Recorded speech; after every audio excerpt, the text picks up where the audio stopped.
Mauricia Zaralazola. I believe I pronounced that correctly. Mauricia, I'm going to give this to you. Do you believe that Diddy would try to defend himself before the court can reach a final verdict? I guess I'm trying to understand what that means, that Diddy would speak out in court. What do you think? I think that she's asking whether or not he's going to have an sailed, and in court, that's such a big decision that the court colloquies you, which it asks you questions on whether or not you're going to testify, whether you have the opportunity to speak to your attorney, whether that's a decision that you're making based on your knowledge of what's going on, and whether you're doing that if you've been coerced by someone to make the determination on whether or not you're going to testify or not. So that decision we made, he chose not to testify, which is probably the right move. I couldn't imagine someone in his position getting up there and trying to explain all of this.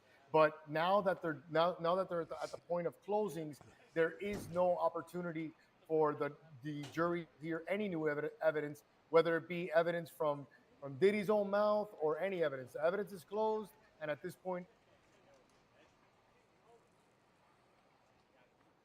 Okay, we are almost running out of time, but I do have one last question for each of you. One quick one. Alexis, what are you thinking of the defense closings so far? What are your overall thoughts? What we're hearing, I think that he's doing very well. I think that they're hitting the points. They're, raising reasonable doubt. They're doing what they should be doing in a closing statement. All right, Bradford, on to you. What do you expect from a rebuttal with the government? Not much. I think that, usually they just reiterate, beat a dead horse. They will keep saying that these things were not,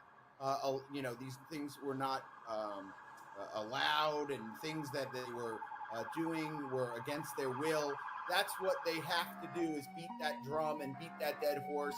They're not going to come up with anything new. They're going to address a couple things here and there, but I don't see it being a smash hit of a rebuttal. I think if they take more than 30 or 45 minutes, I think they're doing a disservice to themselves. All they have to do is get in and get out, say a couple issues and leave.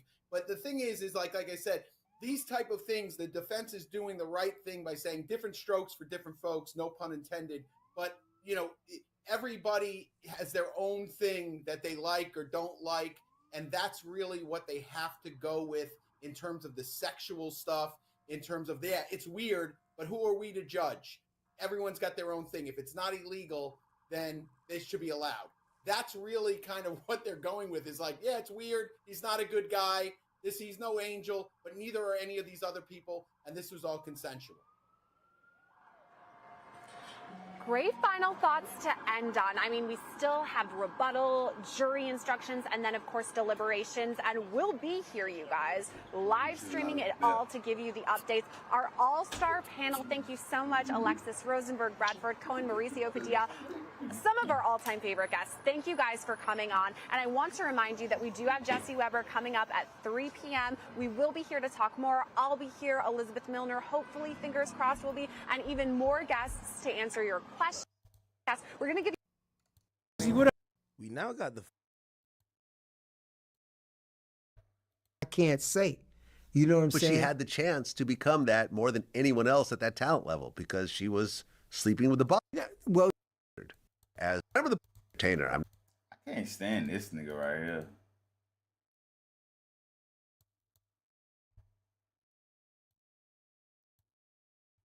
Scorpion Hawaiian. All right. Got some more tweets. Ignifilo says, oh, okay, it looks like she was hit twice. Doesn't look like, wait. So wait, they play a video of Diddy hitting somebody, it seems. Okay, it looks like she was hit twice. You know what's crazy? Like, they're like super downplayed these things, right? Or like, they can't defend Diddy without owning certain shit. So it's like, all right, yeah, he hit her twice. Doesn't look like he hauled off and dragged her or nothing. What? This is her. You know what this is? This is her documenting her injuries. Let's talk about Anton. She sees him in Vegas with you-know-who, a rapper of some prominence. She's watching Anton have sex. She asks, what? she's asked, what did you do? She says, I showed my breasts. Why? It sounded like spring break for her. Then the rapper goes up to her with a question about the swinger lifestyle, and she gives him Cabral's number. The story don't make sense. Let's say something else happened in Vegas. And then it's the same Anton who comes to her house. Coincidence? The one who showed up to her house is Anton? What she says make no sense. Anton's a porn star. He has sex. Jane knows there's an investigation. Did she instigate this? Her story makes no sense. Why was she so persistently violent? She says, I didn't want to do it. But she let Anton in. I submit they were trying to get past it. She only did oral sex with him. At the end of the day, her story has so much holes in it, you could say she prompted it. She maybe wants something to be in her pocket. She's going to have something. Maybe I'll never use it, but why the unprovoked extreme violence? She doesn't explain it. So this is a Jane thing.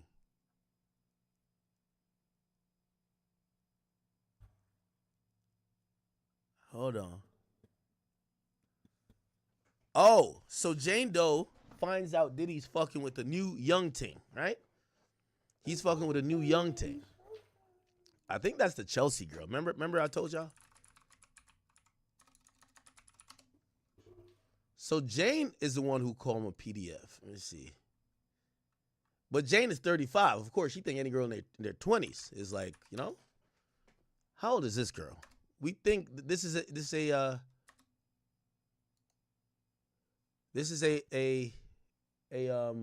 suspected freak-off attender.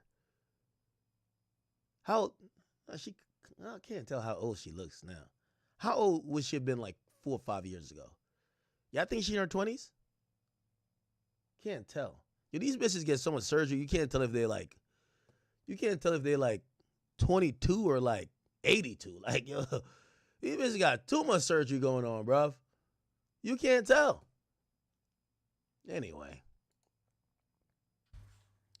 Okay, so basically they're saying Jane Doe introduced violence to the relationship with her and Diddy. She came over and grabbed Diddy's head and slammed it on the counter, basically calling him a PDF because she found out that he was fucking with some girl. Okay? The girl is of age, but she's like, why are you fucking with this little girl? You a PDF. Then after she does that, Diddy goes into a fit of rage. He kicked her doors in and he was chasing her. Kicked 3 doors in. An assistant says, yo, they fighting. But a couple minutes later, they said, nah, it's fine. You don't got to come. It's just back to being normal now. It's just some jealous shit. And Diddy says, don't come. It's all good. And Ignifilos says, Jane changes into another dress. I don't know. No sweats. It's like she changes into a dress. Then she says she hides behind a wall for 2 hours. And she said, that's not possible. I don't know what part is not possible. Hiding for 2 hours? Being in a dress and hiding for 2 hours? Or I don't know what. I submit it's just not possible. She's wrong or she's lying. I don't know. She comes back. Combs is in the street. No violence. Now, apparently they got a video of this. It's just never been released. Okay, no violence. Okay, looks like, I don't think it's a video. I think she took pictures of her injuries after. Okay, it looks like she was hit twice. Doesn't look like he hauled off and dragged her and nothing like that. You know what this is? She's documenting her injuries. Let's talk about Anton. She's a nigga in Vegas with a rapper of prominence. She's watching Anton have sex. She's asked, what did you do? She says to the AUSA, yo, I showed my titties to the room.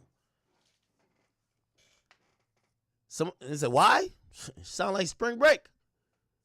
The rapper goes up to her with a question, supposedly maybe yay. He says, yo, what's up with this swinger shit, man? Like, we need more niggas. We need more niggas that could really slang that dick, you know? She said, I got a nigga for you. Cabral. Here's his number.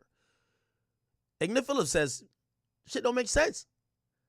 Let's say something happened in Vegas. And then it's the same Anton who come to her house right after. That's not no coincidence, man. The one who shows up to the house is Anton. What she's saying don't make no sense. Anton's a whole porn star. He has sex for money. Agnifilo says, Jane knows there's an investigation at this time. So maybe she instigated this. Her story don't make no sense. Why was she so persistently violent? She says, I didn't want to do it, but she's the one who went to get Anton from the gate. How you ain't want to do it, but you go get a nigga from the gate? How you ain't want to do it, but you invite the same nigga you just seen him? How? You say, I submit. So this is Diddy's lawyers saying, I would submit the theory that they were trying to get past it.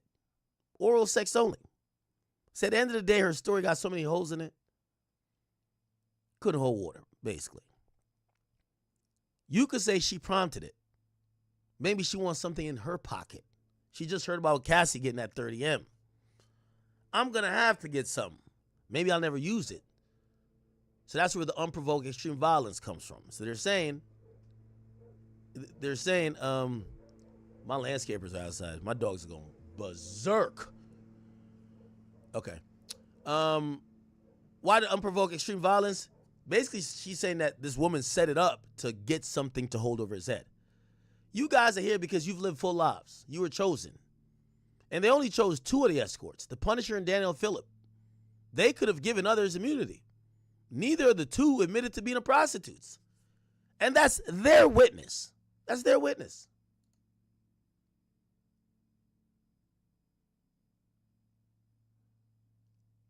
Somebody said, I'm not too sure, but if the jury, what it looks like, but if the jury's mostly men, Puff walks. It's 8 men, 4 women. 8 men, 4 women. This is the latest we have on the jury. I think it was 9 men before, but one of the dudes got kicked off. All these are men. There we go.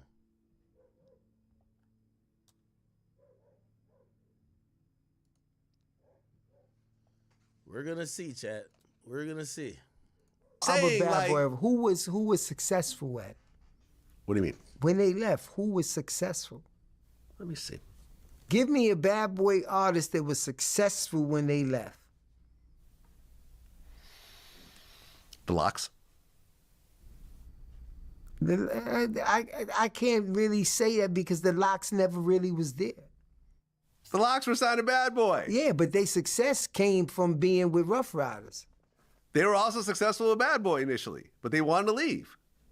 What are you talking about? They had a bunch of records on Bad Boy. What they had on Bad Boy? Let me see. Hold on. What they had on Bad Boy? Let me see.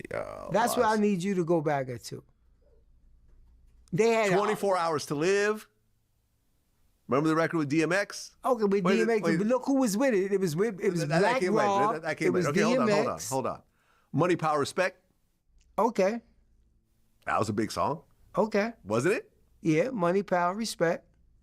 That's all you gonna find under If You there. Think I'm Jiggy. Come on. Now you talking about whole day. Come on.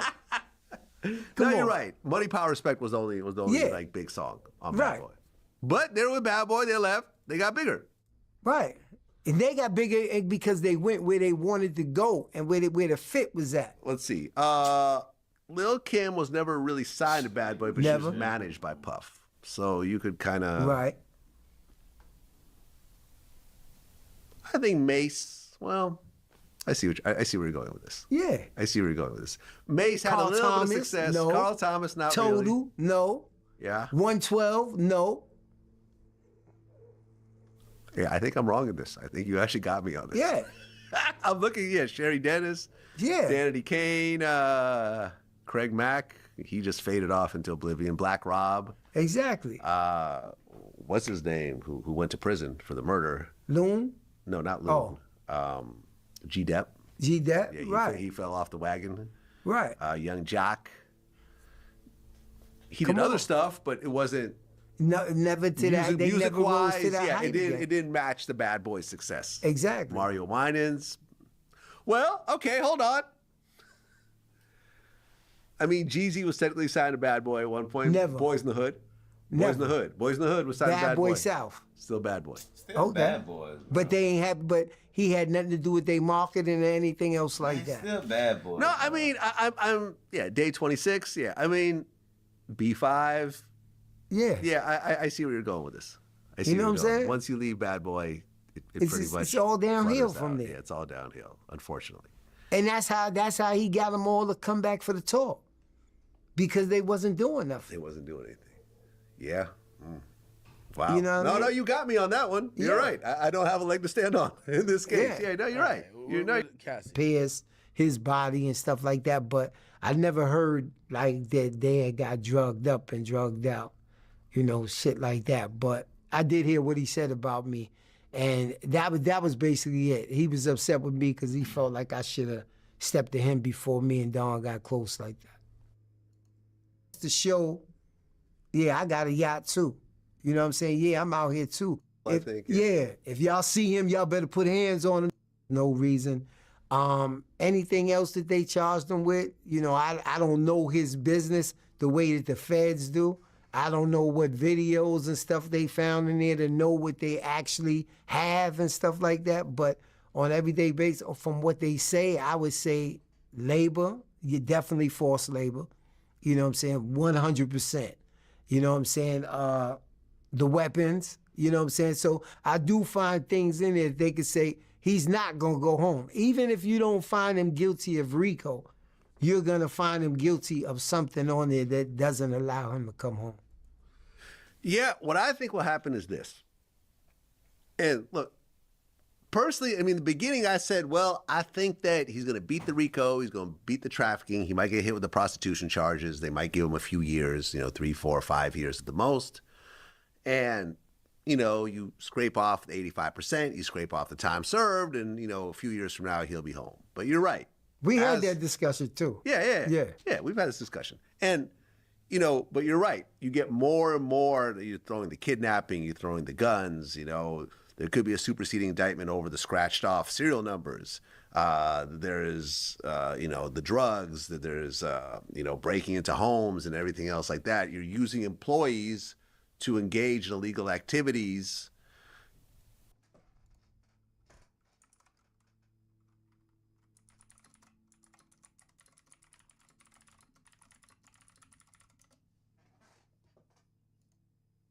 I moved to New York City, and I lived with Sean Puffy Combs for a year. It was curious. I got a chance to see some things. It was pretty wild. Usher's past comments on Diddy now going viral. These are places that a 13-year-old probably should not be. In the wake of his former mentor's federal house raids. I met Puffy a long time ago, around, 92. Flash forward to 2016 on The Howard Stern Show, the singer recalling his wild memories of living with Diddy, who now faces serious legal trouble, including sex trafficking allegations. We're sending you New over York to something City. called Puffy Flavor Camp. In the 90s, do you understand what that's like? You're I seeing. went there to see the lifestyle. Right. And I saw it. It was pretty wild. There were very curious things taking place. And I didn't necessarily understand it. There's so many things that I wanna do. I promise you. Diddy helping Usher with his debut album alongside other soon-to-be music superstars. And in the backdrop, Diddy's hardcore lifestyle. Biggie Smalls was there. Biggie Smalls was there. Lil' Kim, Craig Mack. All these people all are of hanging these- around. Yeah, man. Faith Evans, And your parents Jodeci, were Mary J. okay? Blige. They didn't know nothing about this. Oh. I was having a good time. You know what I mean? Does he have you doing any chores? Are you doing dishes at all? I mean, to keep you humble somewhat? Or are you just like, can you stay up till 4 in the morning with them and party? I mean, I could. I Yeah. actually stayed up longer than them. Puffy was scheduled to do my record, and I went out to meet him. He was a really cool cat. He's actually coming up on a lot of different things. He had a few artists, but he was just getting started. Bad Boy was, really up and coming, and I just always known him as a hard worker. He did my first album, completed my first album, and we kept a friendship. Despite the friendship, Usher admitting in his 2017 Oprah's Masterclass, his 13-year-old maturity at the time seemed to surpass his mentor. We would fight. We would tussle. More than often, I think Puffy would say, man, you got to chill. Like, you just a little bit too intense. You got to relax. Like, yo, man, I'm here to work, man. I ain't sang in a week. I mean, I'm 13 years old. I'm not here to party with you. I don't want to go to the clubs. Matter of fact, I'm too young to even be in here. Why you got me in clubs? There were a lot of things I seen and a lot of positions that I think I was put in where I had to make very, very tough decisions in my life about who I would be. New York is a little bit too... Damn. It's kind of damning right there. I mean, I'm 13 years old. I'm not here to party with you. I don't want to go to the clubs. Matter of fact, I'm too young to even be in here. Why you got me in clubs? There were a lot of things I seen and a lot of positions that I think I was put in where I had to make very, very tough decisions in my life about who I would be. New York is a little bit too fast for me, you know, and I spent like a year here.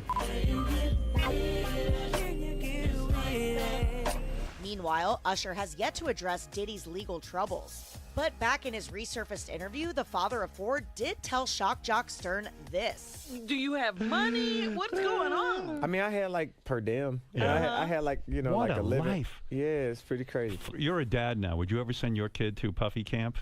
Hell no. Damn. Interesting.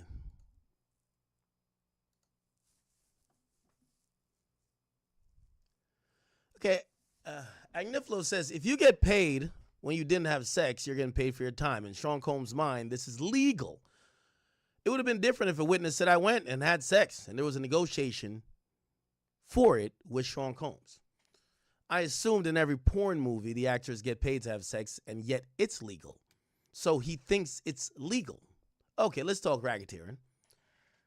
Here's page 14 of the charges. The enterprise. A group must have an organization. You'll hear this, and it says, only Sean Combs is charged here. No one testified that I was a part of the racketeering enterprise. The greatest divide between the evidence in this trial and what the prosecutors are saying, there's a gaping lack of evidence.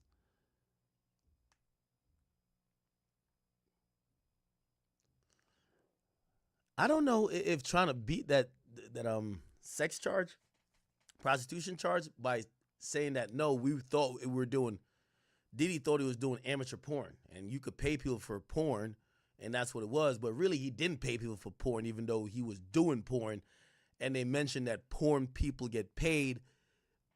He's like, well, we paid for time. Huh? We paid for time, but these guys are doing porn? I don't know, bro. I'm really unsure about Mark Agnifilo. So they didn't charge racketeering. They charged racketeering conspiracy. They needed a co-conspirator, and they just don't have one. They claim it's KK. The evidence at this trial shows KK is a helpful person. Kerry Morgan called KK and D-Rock.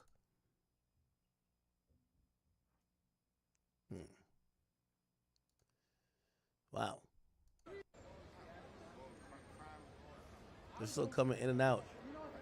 They're about to rap on this. I'm not going to lie. You actually being in the trial, right? So they just put me up there. They swore me in, asked me like 2 regular questions, and they had to break for lunch.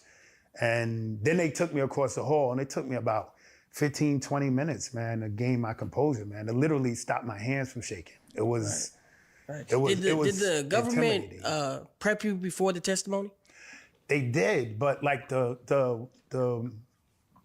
witness preps was kind of simple, right? Because everything they anticipated for the cross was wrong, right? The cross, they thought it was going to be a focus on attacking my credibility, which the defense did the opposite. They actually bolstered my credibility to make their case. Right. And oh wow, the prosecution's direct questions was questions that they had asked me over and over and over and over again for months. So I was cool with everything, but the moment was the problem, man. The moment was just. It was just intense. So What was the most intimidating part of it though that just got to you in the courtroom? Like the most intimidating part. Yo, shout out to this nigga, man. He been milking, pause with the word milk, but he been getting everything out of it. You could tell he showed up to testify, to come do these interviews. He's probably saying 5 bands here, 5 bands there, 5 bands here, 5 bands here. Let me get it all. And he's dropping a book. The most intimidating part for me, if I'm keeping it 100, was avoiding. First of all, I couldn't find where Diddy was at. Right.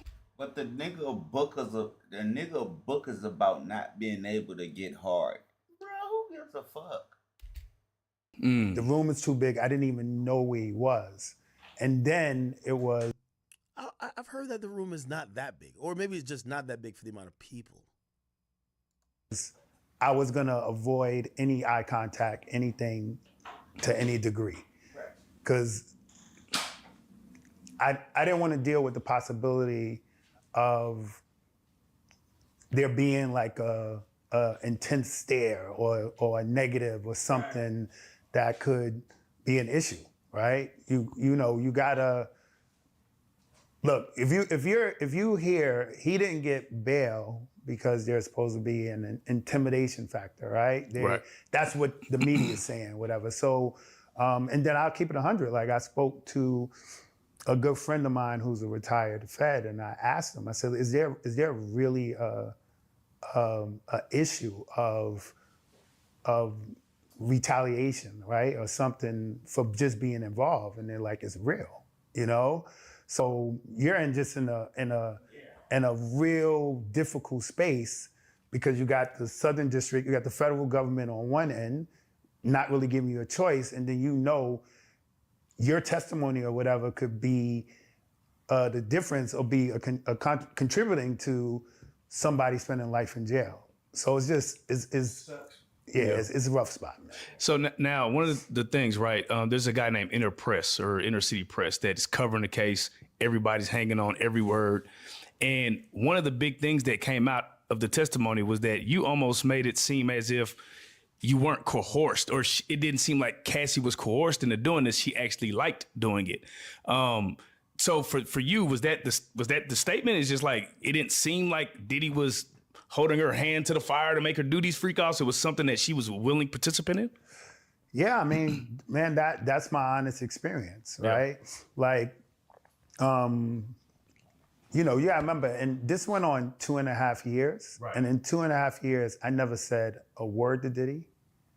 We never had any communication. I never even had eye contact with him. Right. You know, Damn. so. He was a fly on the wall, baby. Yeah, so all my conversations, all my interactions, everything is with Cassie, and they're all cordial, right? They're all cordial, they're all cool, they're all pleasant to the point where, like, we're cool, you know? And so I didn't get a read of anything that could have remotely seemed like she was in distress, right? And the only things that I think the prosecution was trying to focus on, there was moments, because he would give directions, right? So there was moments when the directions would be very specific, like move the candle, like, all right, move it some more, Right. You move to the left, grab the oil. And at times I seen her like sigh, like, you know what I'm saying? Like whatever, but I think maybe those moments of her frustration, they wanted that to be distress, but I could not go up there from a place and frame it as distress, because that's not how I read it. So there's, when you go to his house, there's gangs, tons and toads, loads of baby oil everywhere. Nah, right? so it wasn't a house. It was hotel room. The right? hotel room. Yeah, not that, man. So the setup would almost be like this, right? Right. Oh, Okay. shit. Is you looking at the trial? Nigga, what? Is these people looking at the trials, or they just trying to ask funny questions? Like, what the fuck? Okay. This is almost a setup. I was like, yo, are they trying to recreate the scene, right? Yo, where they get It didn't look like that in his room. Information from, right? No, so it would literally be like this, right? So she would be on a couch like this, and I would be on like a single chair. So if you bring that chair a little bit closer, and that would be the setup every time. But these would be covered in sheets. Right. And what would happen is it'd be little bowls. It'll be bowls like on the floor with the big bottles of baby oil just in warm water. So it might be a bowl here, a bowl there. What do you think? What was it about the baby oil? Did she ever tell you, like, why the baby oil? Why so much? I didn't ask, man.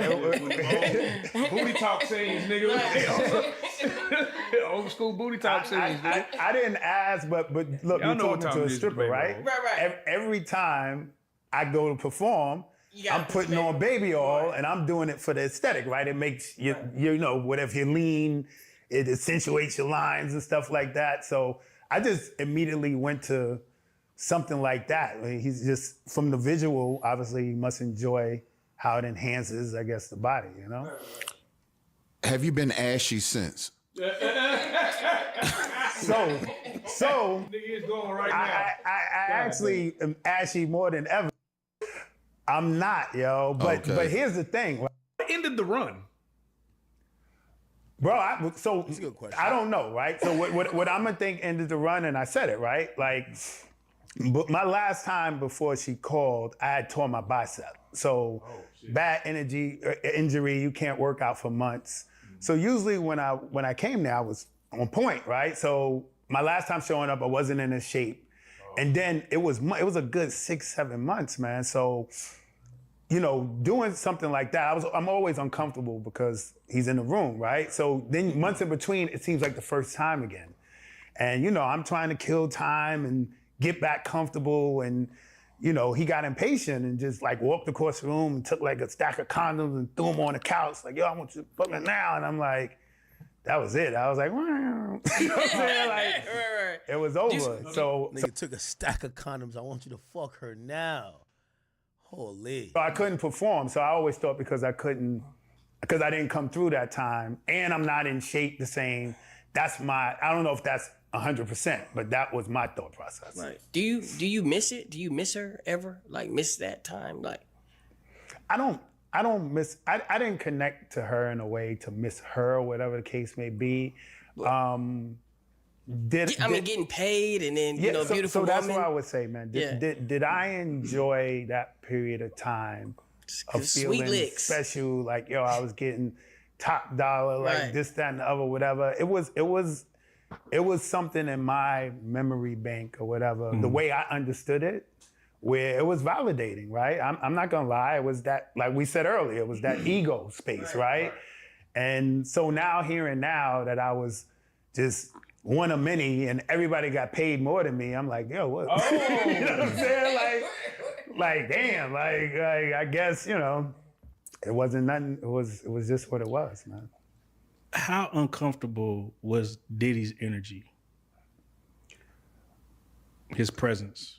So, and I want to address this, right? I go in these interviews and I say, for the first year to 15 months, I did not know who it was. Right. And everybody says, he had to know, like you believe, like, and I'm like, yo, of all the things I could lie about, right, to make the juice the story, why I want to lie about that? Like, I don't get no credit. It don't make me look better, but it wasn't his energy that was uncomfortable, right? Because nothing seemed like it was advanced towards me, whether I knew who it was or not. Obviously, him walking around in a veil. Right. Just the fact a veil with just only his eyes showing while masturbating, right? That was uncomfortable on its own. So I wanted to ask, like, did you ever feel like he was attracted to you? Nah. Okay. I really... That's what, like, because if you would be in a certain space, you might feel like, is this nigga looking at me? Like, a weirder energy, not like he might want to whoop me or something, but like, this nigga might be actually liking the vision of me. So, I mean, that's in the back of your mind, right?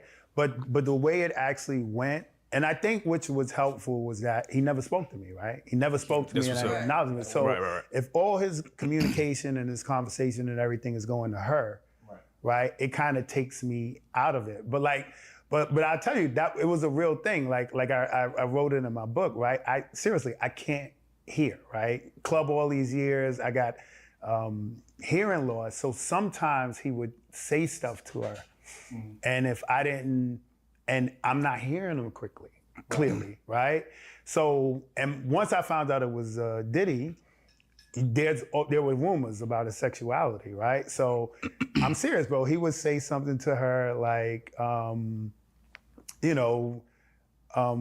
like I said before, like he'll say something like, I like the position you in, and my mind would hear, I can't wait to penetrate him. You know what I'm saying? And I'm like, right. And I would hear, and I'm like, what? Like, Right. You know what I'm saying? So, You fucking up the move, my buddy. Yeah, Wait, what yeah, is so, Hilarious. Anyway, I think we should get some more tweets here.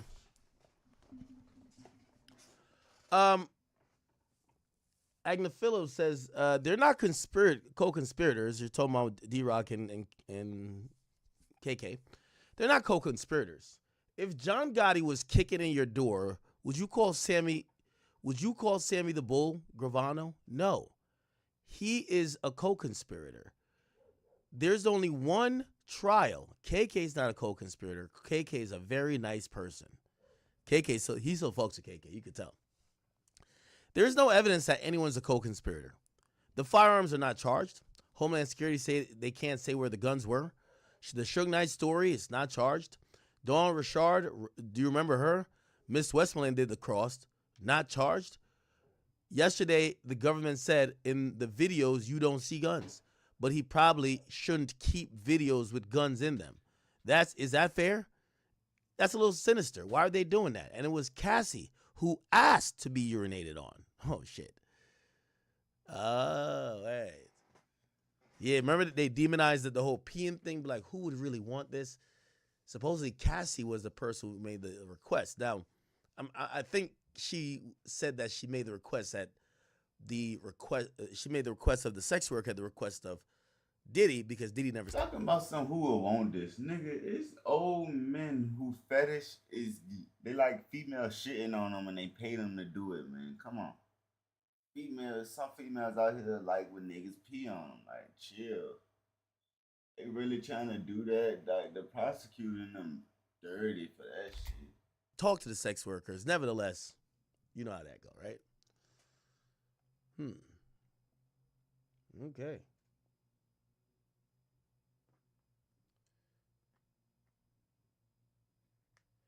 Yeah, I could imagine some of these sex workers feeling super uncomfortable. Like, yo, Diddy's like whacking off behind you. Like, this is like kind of this is crazy. I gotta whoop this kid. I would, and obviously that wasn't the stuff that was said, but I'm emphasizing that there was a worry that I don't want it to get too comfortable and there's something goes left, but nothing ever did. It was cool. Where were you when the list of all the prostitutes dropped?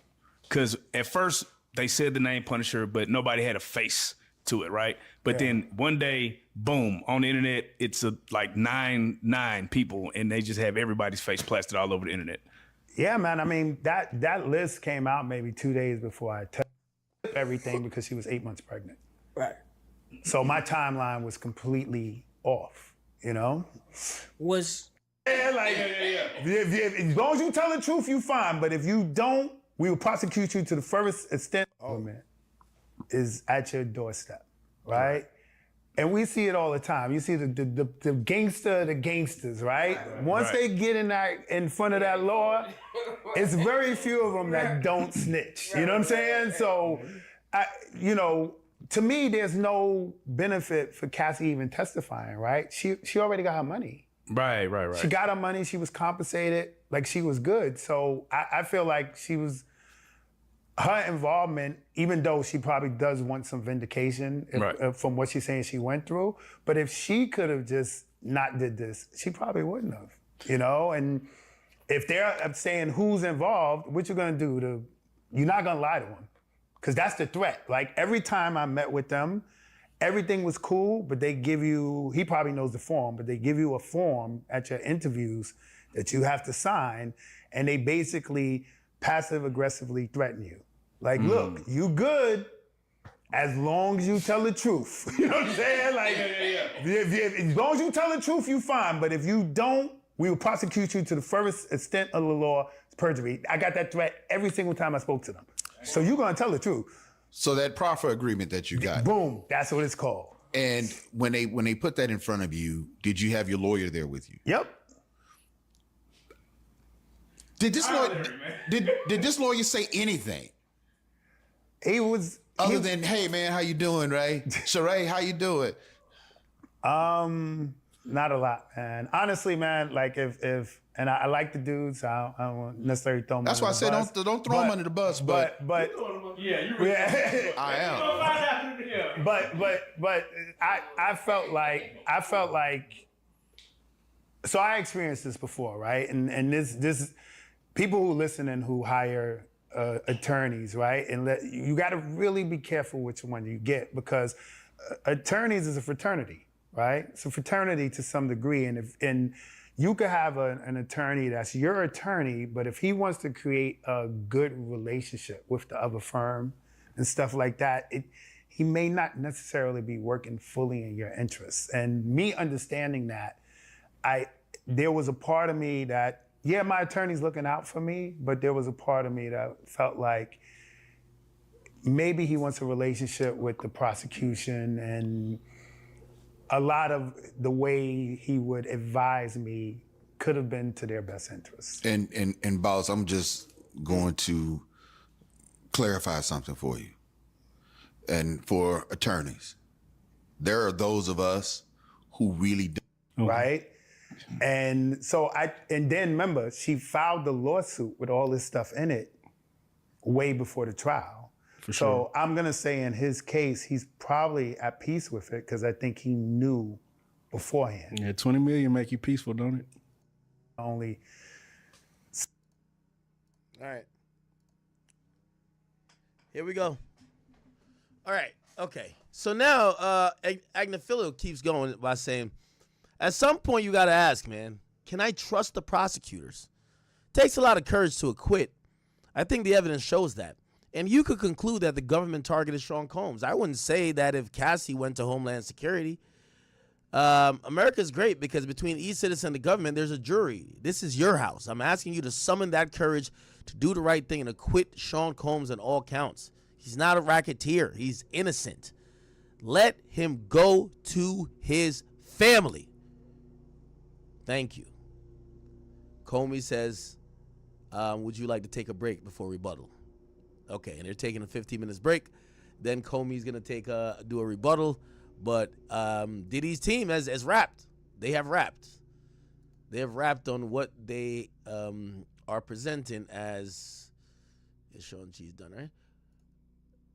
What they're presenting as their closing argument. Okay. But I think with racketeering. Give me 1 second. I'm going to grab some food, chat. I know that these are like marathon streams, chat. Like, it's very different than the regular streams we do. I'm like in and out. Let me grab. I got to grab some food. I'm just heating up food, actually. Racketeering feels pretty strong. Bribery, Eddie Garcia, the hotel security guard, feels like a stronger one. Arson, Kid Cudi, who else would have blown up his car? I think that's what the prosecution has been trying to say. But the criminal conspiracy.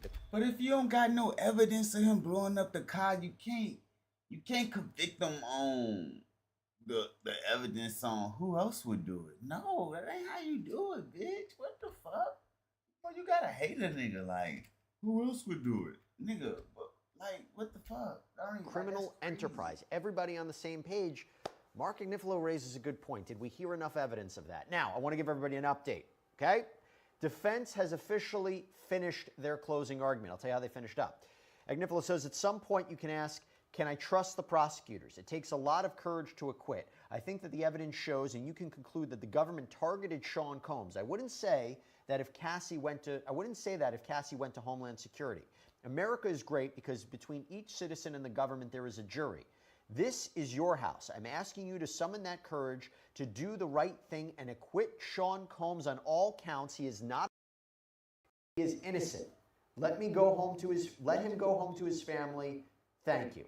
Now, the judge says to Ms. Comey, Maureen Comey, would you like a break before rebuttal? Yes, 15 minutes. So they're taking a 15-minute break. Then they're going to do rebuttal. Sierra, before we take a break on our end, you can react to anything we've been talking about. But we got a question that came in from LeeNow3147. You might have the answer to this. How much do we know about the jury? Oh, that's a great question. How much do we know about the jury? Well, until yesterday, I had no idea what any of them looked like. And that's, a good thing, right? We're not supposed to know who the jurors are except for the makeup, the ages, their jobs, things like that. But yesterday when I was here, I was with our reporter Elizabeth Milner, who I heard from some of you in the chat saying she's done such an amazing job. You and her both have, Jesse. Amazing, amazing job. But Elizabeth pointed out to me, oh, that's one of the jurors. And we thought it was so interesting that they just walk in right with everyone else, and it's kind of like they're hidden in plain sight, right? You know, like we've been following this case, and yet we don't know what the jurors look like because we're not supposed to. I mean, we do know a bit of the jury makeup too. It's kind of mixed gender as male and female, ages too. The two jurors that always stick out to me in my mind are the one that is a deli worker. I believe he's around age 30, and then the one who is an architect too. So it just kind of reminds me that these people are just every day. You might just run into them at Starbucks. You might run into them at the pharmacy. They're people who aren't probably hopefully not following this specific live stream because they're not supposed to, but potentially not even following legalese on the every day like you or I might do. I mean, this is their job right now, but outside of this, their job is just an everyday thing. So I think while I do believe that they're taking it very seriously, I don't know that outside of this, they're really honing in on the law until now. And I think that's what makes them such a great jury of Diddy's peers. Yeah, they should not know who you are. They should not know who I am. Well, they might have been following us before the Diddy trial, but they should not be knowing. They should not be on these lunchtime shows. Okay, or these full-day shows. All right, we're going to take a break. Sierra, I think we're going to catch you a little bit later. You're going to check around, see what's been happening around the courthouse. Oh, okay, I'm being told I don't have to take a break. But Sierra, I know you're going to do some investigative reporting for us and going to see what's happening around the courthouse. So we'll catch up with you later, Sierra Gillespie. The best. Thank you so much. Appreciate it. Let me continue on with the questions with Nima and Afi. Okay. Nima, this is from Rob Show 6300. If federal prosecutors fail to indict Diddy, I mean, he's already been indicted. I guess the question is if they fail to convict him. If they fail to convict Diddy, could it hurt their careers or reputations? Are their jobs at risk? Ooh, good question. The answer is theoretically, no, but practically, they will always be known as the prosecutors that lost the Diddy case. You're a prosecutor. You're expected to win. You're going to be to get this question from.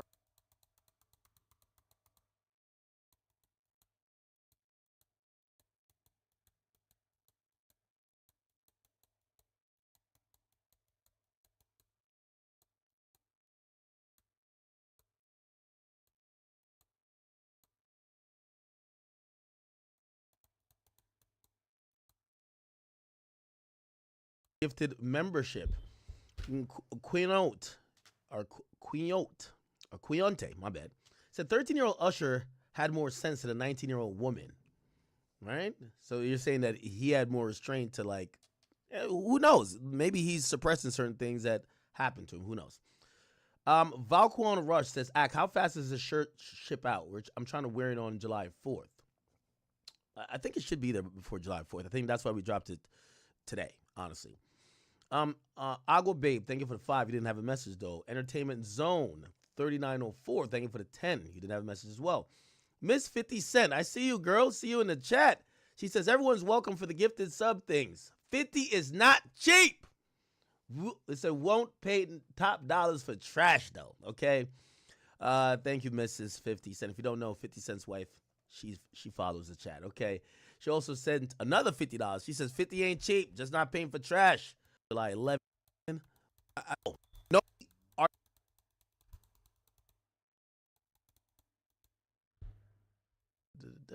History. Oh, never mind. It looks like it's a real island. You know one reason I don't like Cancun and Tulum? Cancun and Tulum in Mexico don't have natural beaches. All of those beaches are man-made. I fucking hate it. This is why I have real no desire to go to Mexico for beaches. What you like, Turks and Caicos? If you want nice beaches, go to Caribbean, right? Or I think if you go on the Cabo St. Lucas side, that's like great beaches. But Cancun, they made those beaches, bro. It's trash. Okay. Still good water because, anything that's not Atlantic Ocean water is pretty cool.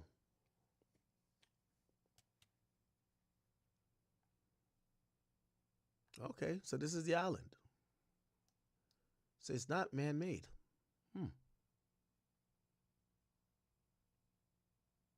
All right. Thank you for that donation, though. Sugar Songs, thank you for the 20. You didn't have a message with that, though. Appreciate you. NHK OD Bucks says, Ack, you seen King cooking? First of all, I think he's watching the media as well. They cooked the AUSA so much for reading from a notepad because the AUSA was over there reading from a notepad,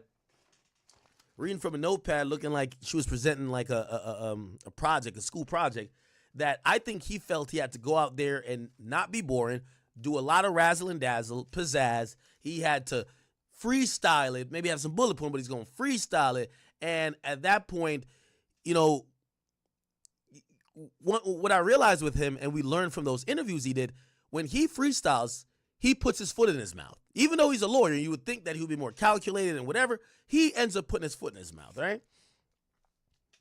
Darlin says, yo, Act the way you're narrating, you should have done the closing statements. Come on now. Chat, hey, when I start going to law school, what I'm going to do is I'm going to take 2 classes every semester or whatever period it is. I'm going to hook back, right? Pay up front to like make them. We don't make them as we get the order. So I'll, I wish I knew all y'all sizes. I would just always have it. Anyway, yeah, if you want a restock of it, maybe we can find some other people that want it. I'll put another order to get you guys some stuff. Right? Cool. All right. Somebody said Abercrombie and Fitch. That channel hates black men, bro. Are you talking about law and crimes? Somebody said, did R. Kelly really get poisoned in jail? We could check that out. R. Kelly. I'm going to start using my little notepad. I feel like Myron now. Did R. Kelly really get poisoned in jail? R. Kelly. Kelly poisoned. We'll get on that. Okay.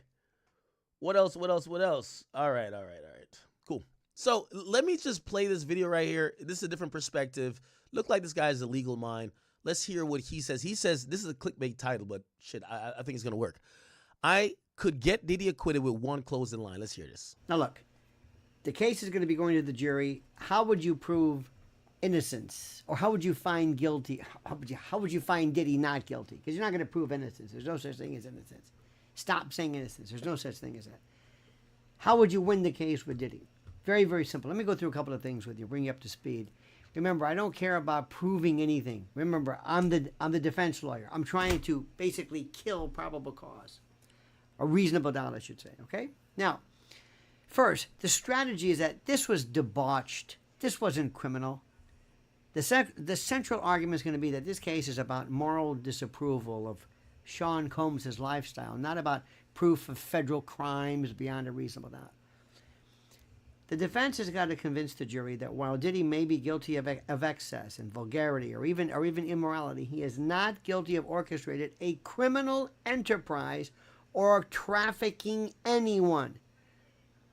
As to RICO, you've got to attack the RICO conspiracy, attack the enterprise and predicate acts. And the best argument is that there was no enterprise. This was not the mafia. This was a celebrity entourage, not a crime syndicate. Undermine relatedness. First part, relatedness and continuity. Relatedness. Argue that the alleged acts, drugs, sex, money, whatever, were isolated acts, not part of some coordinated plan. Undermine continuity. Remember, relatedness and continuity. Portray the incidents as episodic, chaotic, even abusive, but not organized, not systemic, not systematic, not organized, not continuous. That's the most important thing. Remember, this is the aspect which is the most important. You have to understand relatedness and continuity. That's it. Undermine the involvement of others. Say that no one was employed in the criminal network. Friends, girlfriends, staff, all voluntary, present in this orbit of fame and excess. The tagline should be, this was a party house, isn't a racketeering ring. This is Hugh Hefner. This is the Playboy Mansion. Sex trafficking by force, fraud, or coercion? No. Attack consent and intent. The best argument is that they were adult relationships. Messy, toxic, gross, even manipulative, horrible, but they were not trafficking.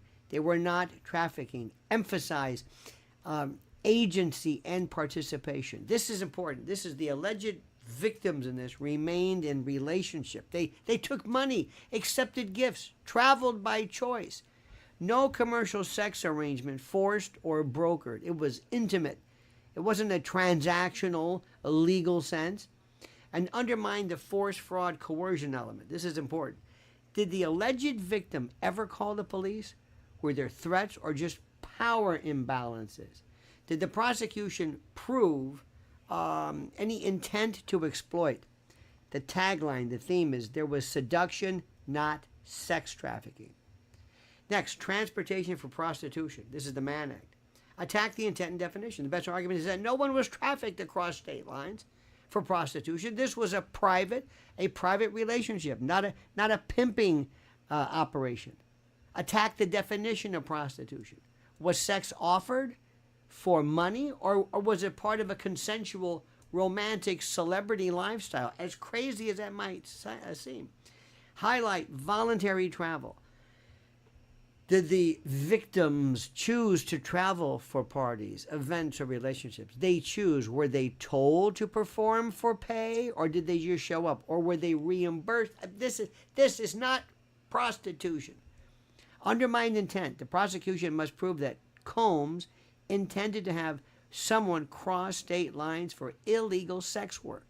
Proving beyond a reasonable doubt is very tough, especially in celebrity context. This is going to be really tough. And the tagline, the idea should be, she traveled for love and fame, not for sale. And also, weaponize the spectacle. The defense can argue that the entire prosecution is political. It's about feeding the media machine. It's about trying to make a federal racketeering case fit. Because if they don't fit, there is no federal case here.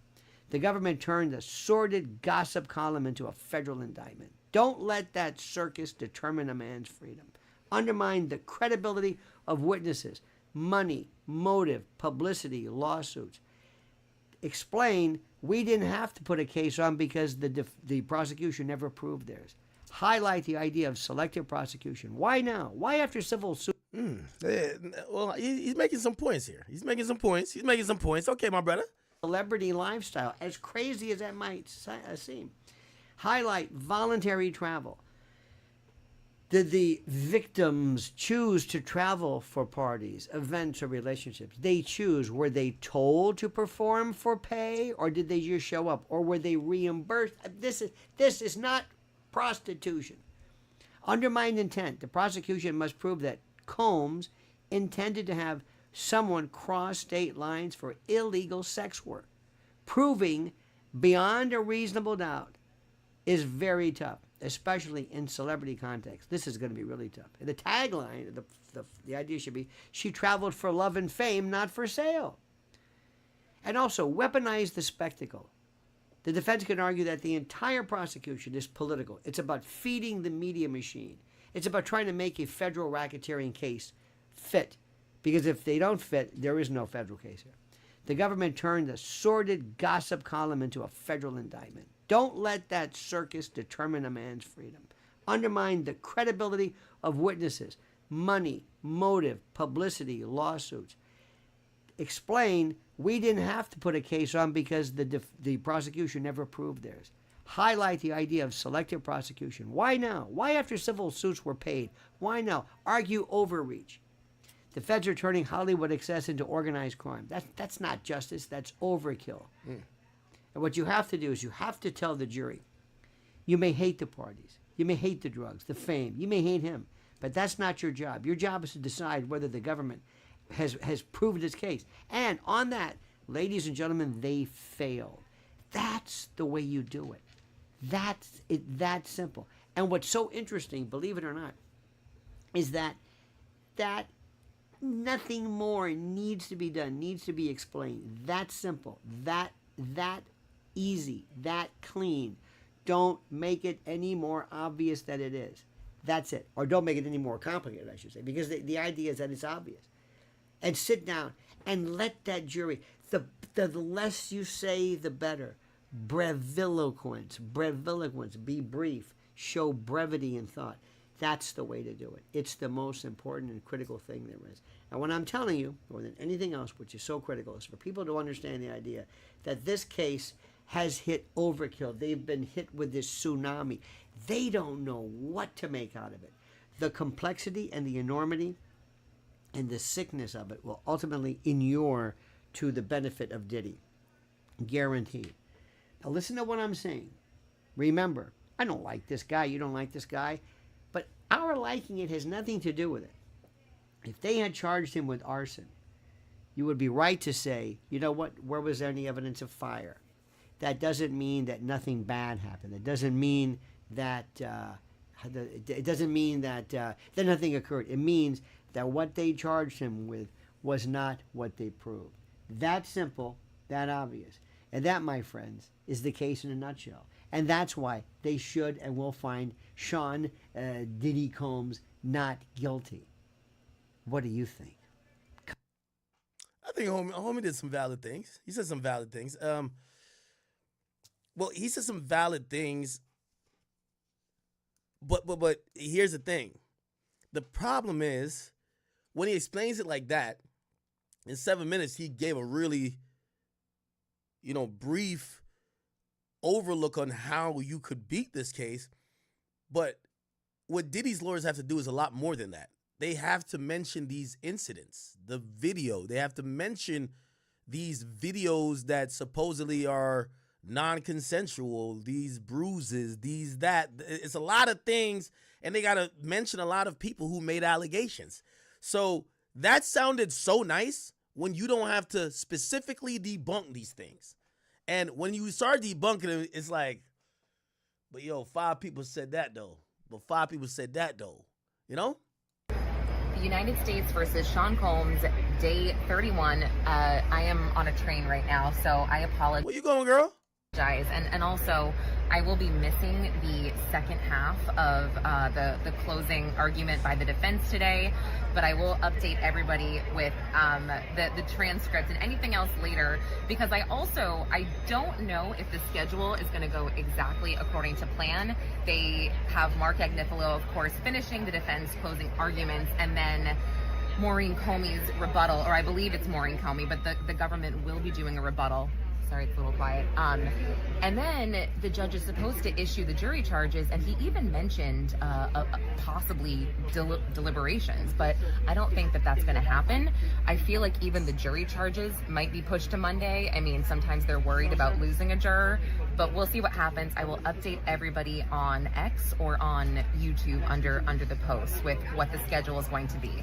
But okay, let's get to Mark's closing argument. Now, he is much different than Christy Slavic. He speaks very freely to the jurors. He speaks like, they're friends, and he thanked them. He thanked them profusely for their work, for how diligent they were. And then his big kind of first punchy moment here was, this trial is the tale of 2 trials, told by the mouths of the witnesses, one trial, the witnesses, the text messages, the videos, and the evidence, and then the other trial is told by the mouths of the prosecutors. And that's a much different trial. Sorry if I'm talking quietly, it's because I'm trying not to disturb everybody, which I'm doing anyway, but whatever. And then he said this case... Take the red pill. You think so?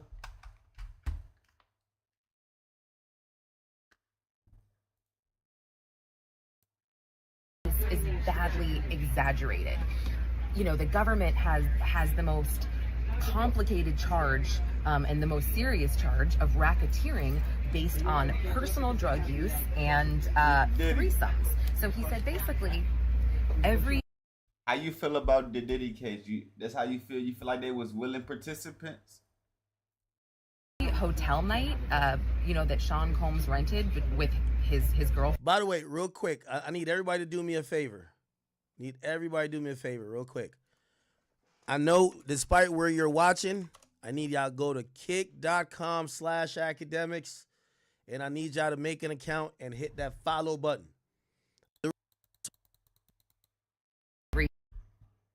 business degree from Harvard, UPenn, Stuyvesant for high school. And he said, a man like that learned from Sean Combs. So, this is not a criminal enterprise. This is legitimate businesses here. And, he also said, like, Sean Combs is doing DEI in 1993 when no one told him to. So, again, the government saying this is a racketeering enterprise, like all of his businesses. And he said the words, "Are you kidding me?" And then he talked about the search warrants that HSI executed on his homes. And he was, like, very sarcastic. He was like, all those boxes of Astroglide, all that baby oil, thank God that was taken off the streets. The streets are much safer now. Way to go, HSI. You got 5 Valium pills. Way to go. And then, he kind of said, because that's what the government has. They don't have racketeering. They have got baby oil. So, and he also said, I want to talk about Sean Combs' character. You have Jane sitting pretty on a house that he pays for. And then Agnifilo said, is that coercion? So, he pointed to Diddy's children. He said, 6 of Sean Combs' 7 children are sitting right here today. Because again, that's the kind of man he is. He loves his children. The only child that's not here is his baby daughter. So, he also mentioned that the word love was spoken 881 times on the stand. And he talked about, Cassie and how he said we are owning the domestic violence with Cassie. That is not being disputed here. However, you should listen to Cassie's own words, because after the CNN video was released, she made an Instagram post that said, "Thank you for the support. Domestic violence is the issue." And he was like, she could have said forced sex is the issue or running away from freak-offs is the issue. But no, she said domestic violence. So he said... That was a good point. You remember the Cassie post? Cassie Diddy. She made a post, and this is her thanking. She says, men who... Now, granted, I'm pretty sure on a rebuttal, they're going to say she didn't mention being sex trafficked or forced labor or whatever else that she claimed was done to her on the stand. She didn't mention these things in this post because this was the post that was reacting to Diddy's apology video for a physical altercation. So that's why she says letter to women and children. Men who hit women aren't men. Men who enable and protect those aren't men. Men against violence. So, and then she kind of ends it here when she says, wait. To all the survivors, to all the women, I'm sorry, and then to the music, you're not saying, okay. And where does she say that line? Where does she say that line?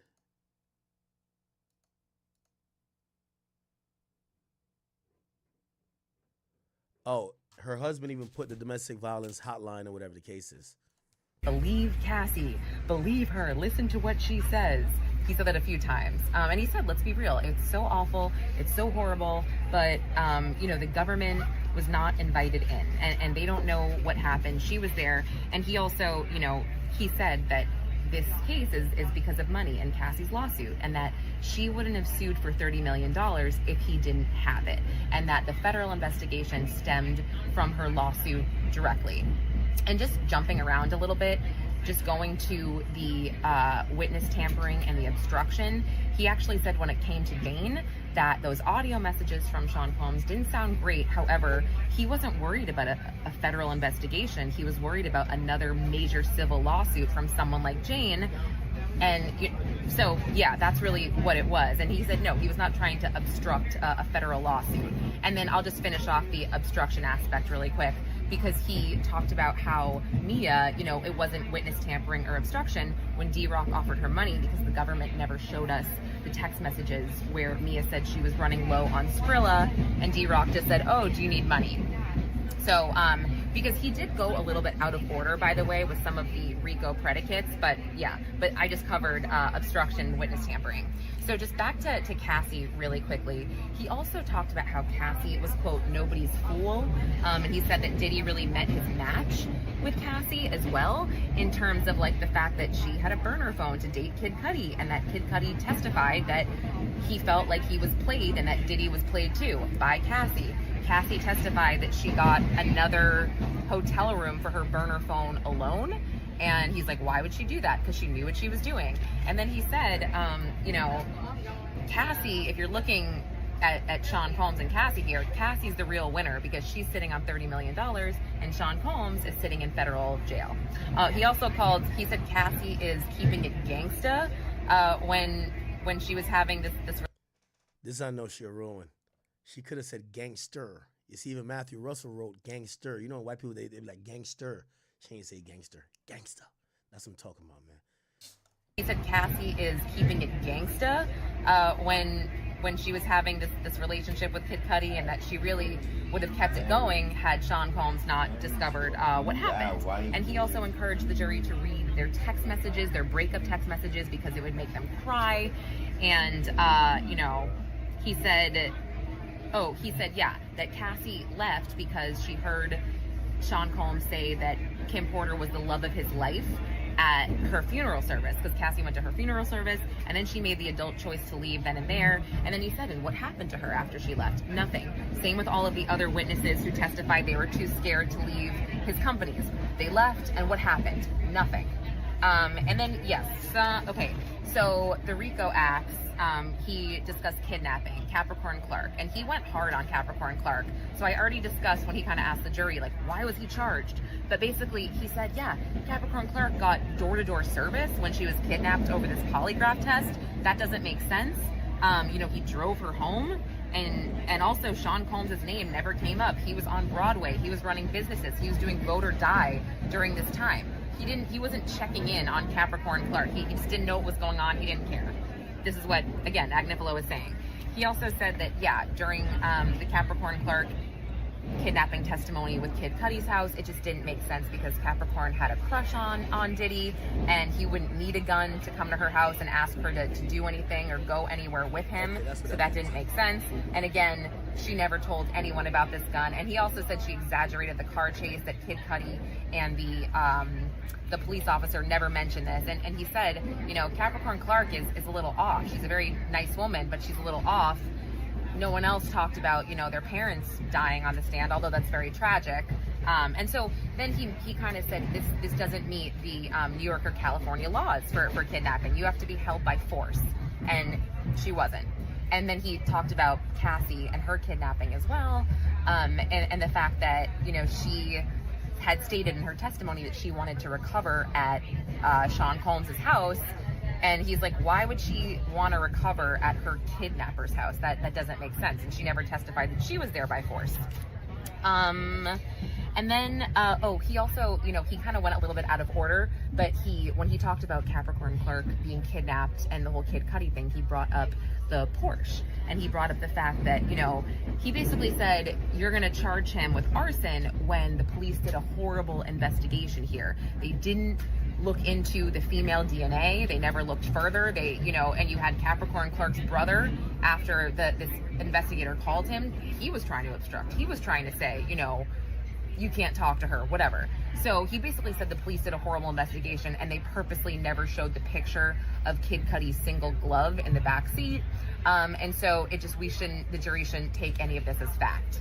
And then he said that the bribery didn't meet the proper statutes to be considered, an actual bribe charge, because a conspirator has to promise a bribe to a person who is about to be revealed as a witness or go to law enforcement.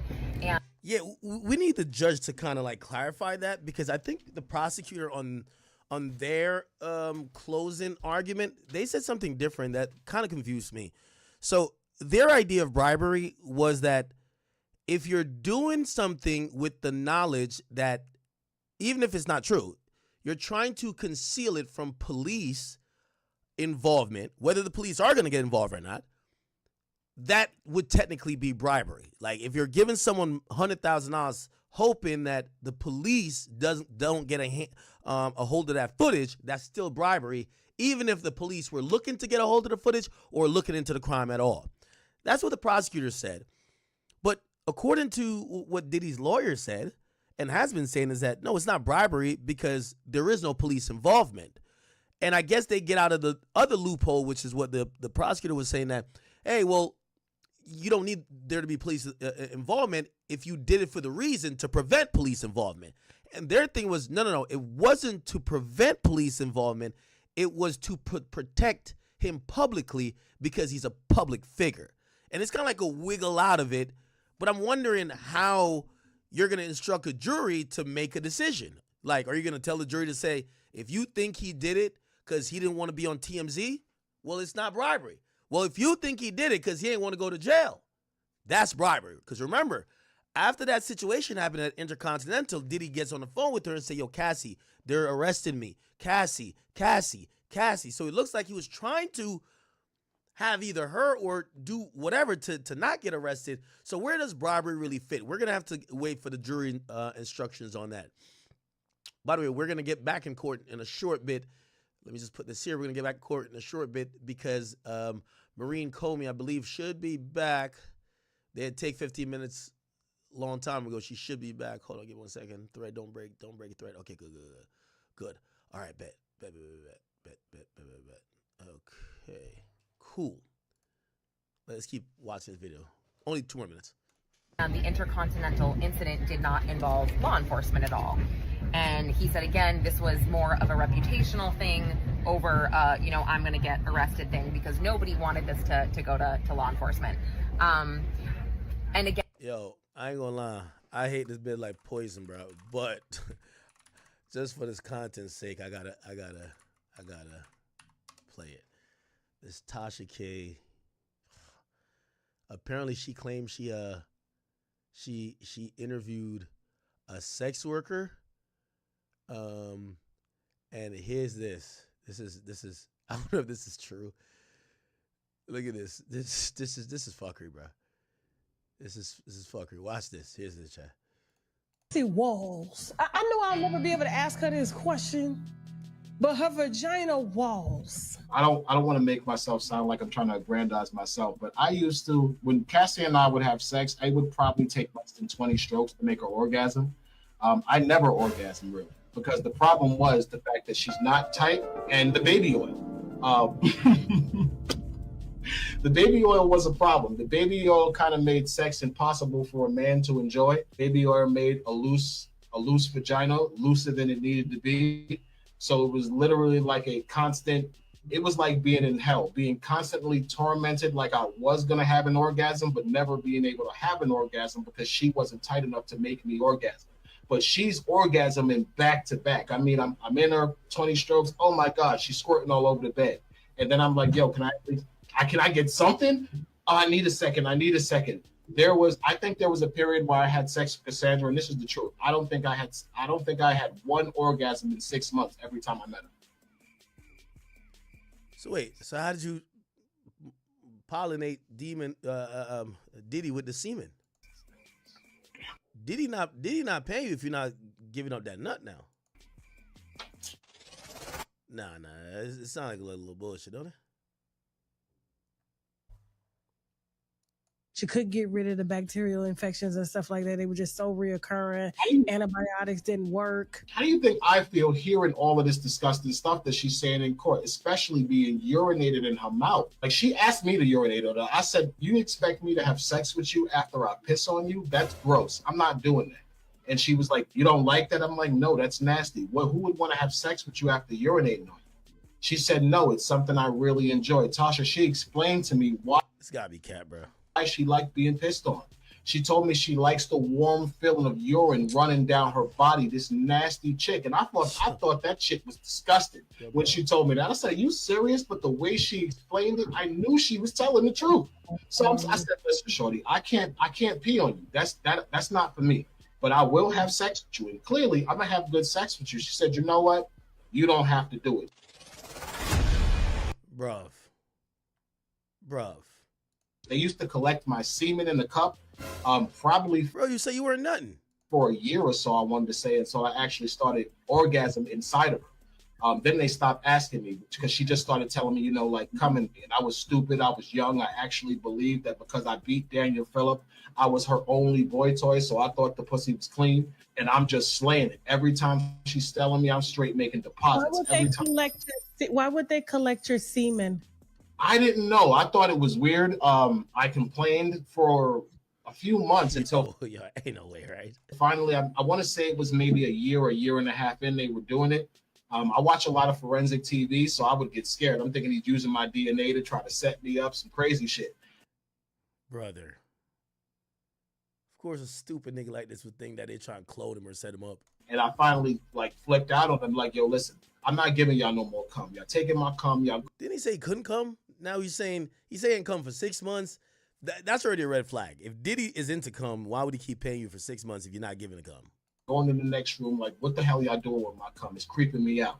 Wait, you was not walking in that room with Diddy talking about what the hell y'all doing with my cum. First of all, all the sex workers basically said that they didn't talk back to Diddy.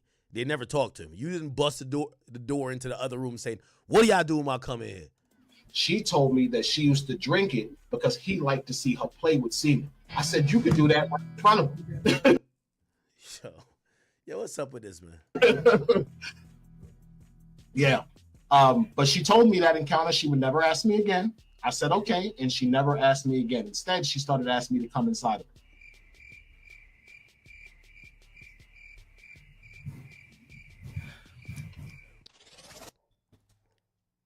Yo, Tasha K know how to find some liars, bro. This one time, the entire living room was dark, which I thought was weird. But basically, in this encounter, what she does is she keeps the room dark so I can't see the fact that she's menstruating. She kind of seduces me into thinking that we're going to have sex regularly because, again, I don't know she's on a menstrual cycle.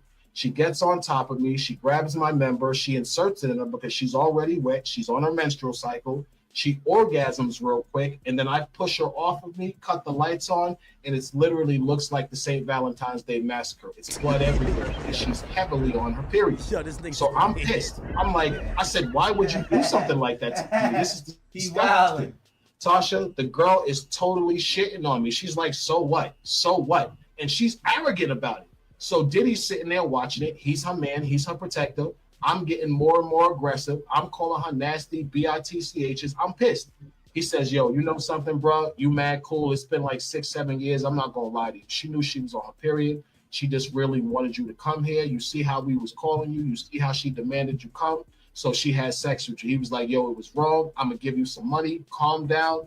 Let's not do this. We've been seeing each other too long. He really used to try to be a mediator. I'm not going to lie. He goes in the room. He gets me like $5,000. He comes out. He gives me $5,000 to stop arguing with her. Tasha, I stopped arguing with her. He says, yo, go check it in your room. He gives me a key for my suite in the Beverly Hills Hotel. I take my $5 cash. I go to my room. I go to sleep. I wake up the next day. She calls me that night. She apologizes about the night before.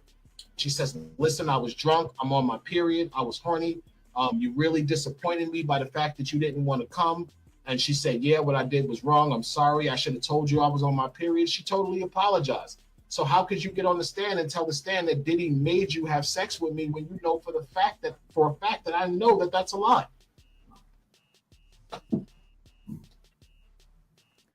This nigga look like a failed bad boy artist, man. Yo, who is this nigga, bro? He's eating out her vagina, shifting his anus in my view. All of a sudden, he jumps up and he starts to act like he's, going to eat a vagina, which he never did. And he buries his face in her vagina. While he's doing it, he tells me to keep masturbating so she can watch. Okay, no problem. So now I'm watching her masturbating, but he's eating out her vagina, shifting his anus in my view. So it's distracting me because I can't see her vagina. I can see his anus. So I'm like, what the hell is this? So I'm gonna let you finish your spin. Okay, go ahead. So I see what he's doing, and at first I didn't realize what he was doing. I just got annoyed, so I moved to another side of the bed. I believe I moved to the right, just so I would be at an angle to see past him. He waits maybe 2 seconds. He scoots his ass back in front of my view. I'm like, what the hell is this guy doing? So I'm getting mad. I'm like, what is this guy doing? So I moved back to the left side of the bed. Sure enough, a couple of seconds later, he does it again. Finally, I said, yo, what's wrong with you, man? You blocking my view with your ass. Can you stop? And he was like, oh, I'm sorry. He got up. He gets back in the seat like he's going to start his voyeurism again, watching. And he tells us we can go ahead. And she starts laughing at me. She's like, yo, you got to go. I'm like, I got to go. why? And she's like, yo, you gotta go. I'll see you later. She's like, yo, you passed though. And I said, I passed. What do you mean I passed? She was like, yo, you passed. She gives me a big hug. I didn't really know what she was talking about till probably later that night when I thought about it. Why is he doing that? Because he was trying to entice me to make me think that his asshole was the same as her vagina. And he was hoping that I might have been high and did it. Wait, what?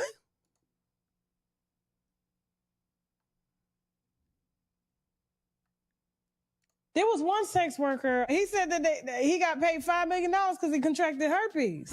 From Diddy? From Yeah. Cassie, from Diddy. I believe him. When I saw that interview, I knew that the things he was saying was the truth because I didn't see Jonathan Odie's interview till 2021. And when I saw it, he said I was a sex slave for Cassie. It was like, oh my God, this guy's talking about my life. This was me. Who the hell? He was making this shit up because he was like trying to kill Trump, and then he comes out with this interview talking about, yo, I was a sex slave, and we looking like, what? He was younger. He was more attractive. You know, just like me. I'm older now, but at the time I was bigger. I was younger. I was more attractive. He said that Diddy kept putting his asshole in his face. He moved to the left. Diddy had put his asshole in his like. Come on, gang. Relax, gang. Like, what is up with your ass? He said Diddy put his asshole in his face. Like, buddy, gone, bro. Tell your grandkids that shit. Get off the internet, bitch. Like, the fuck? It was easier if you were in that lifestyle and you had a certain type of body, the physique, the chest, the arms. It wasn't really hard to be noticed. Like, nigga say he couldn't nut for 6 months, then proceeded to say that they was taking his nut for a year and 5 months. Like, bro, go ahead, bro. By the right people. So I got noticed by Cassie, and that was pretty much history.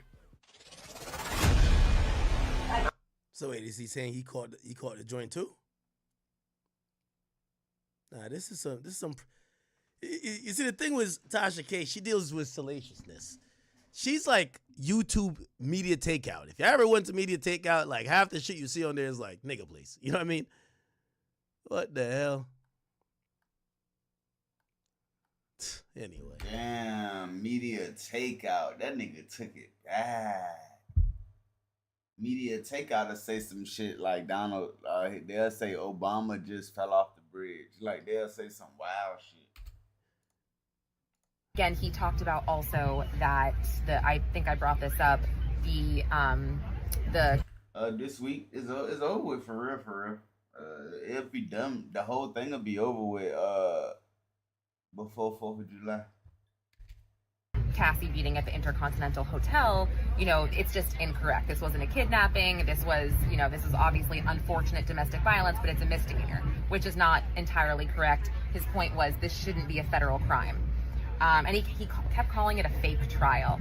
And he had some of the jurors laughing, by the way. The male jurors were definitely engaged and laughing. And then he talked about Mia and the forced labor charge, and he said that that it wasn't accurate that he sexually assaulted Mia, because when he was kind of threatening Mia about calling him back in South Africa, he said, you know, I'm going to tell Cassie about us. And Agnifilo said, you know, kind of like, use your brain.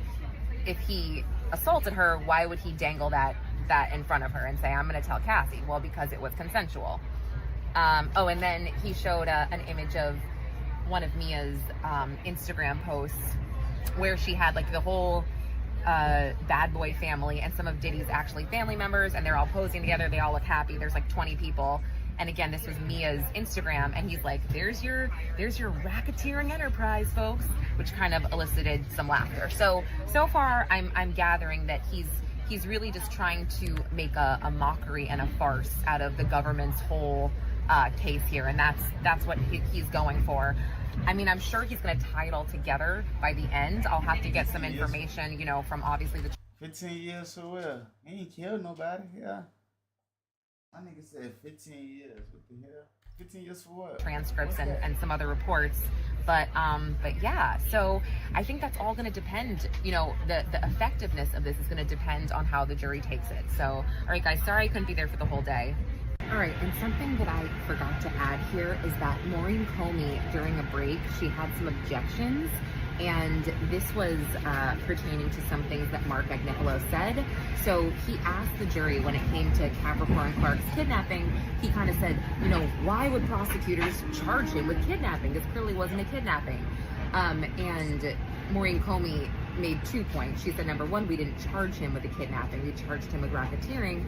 This is just a predicate act. And then she said, additionally, you know, the jury is required to follow instructions, not speculate about the nature of the charges, which is what Agnifilo was doing. And then she added her third objection, which was when she said that Agnifilo misstated the law and that Cassie's... Okay, let's catch up on tweets. Then Elizabeth Milner looks like she's checking in as well. All right, so Slavic says, you know, Slavic basically has been really, she's like Alexander Shapiro for the prosecutor. She's on Mark Agnifilo's ass basically after the jury leaves. I say like 10 years, suspended, do 2 years. I say like 10 years, time served with 10 years probation, or like 10 years, and he'll have to do like 2, and have to do like 4, 5 years probation. But for sure, I think that they gonna give him like 10 years with probation. Like he gonna get 10 years, but they gonna cancel it. Like he'll have probation, and if he violates probation, then he'll have to do the time. But I think he coming home on probation.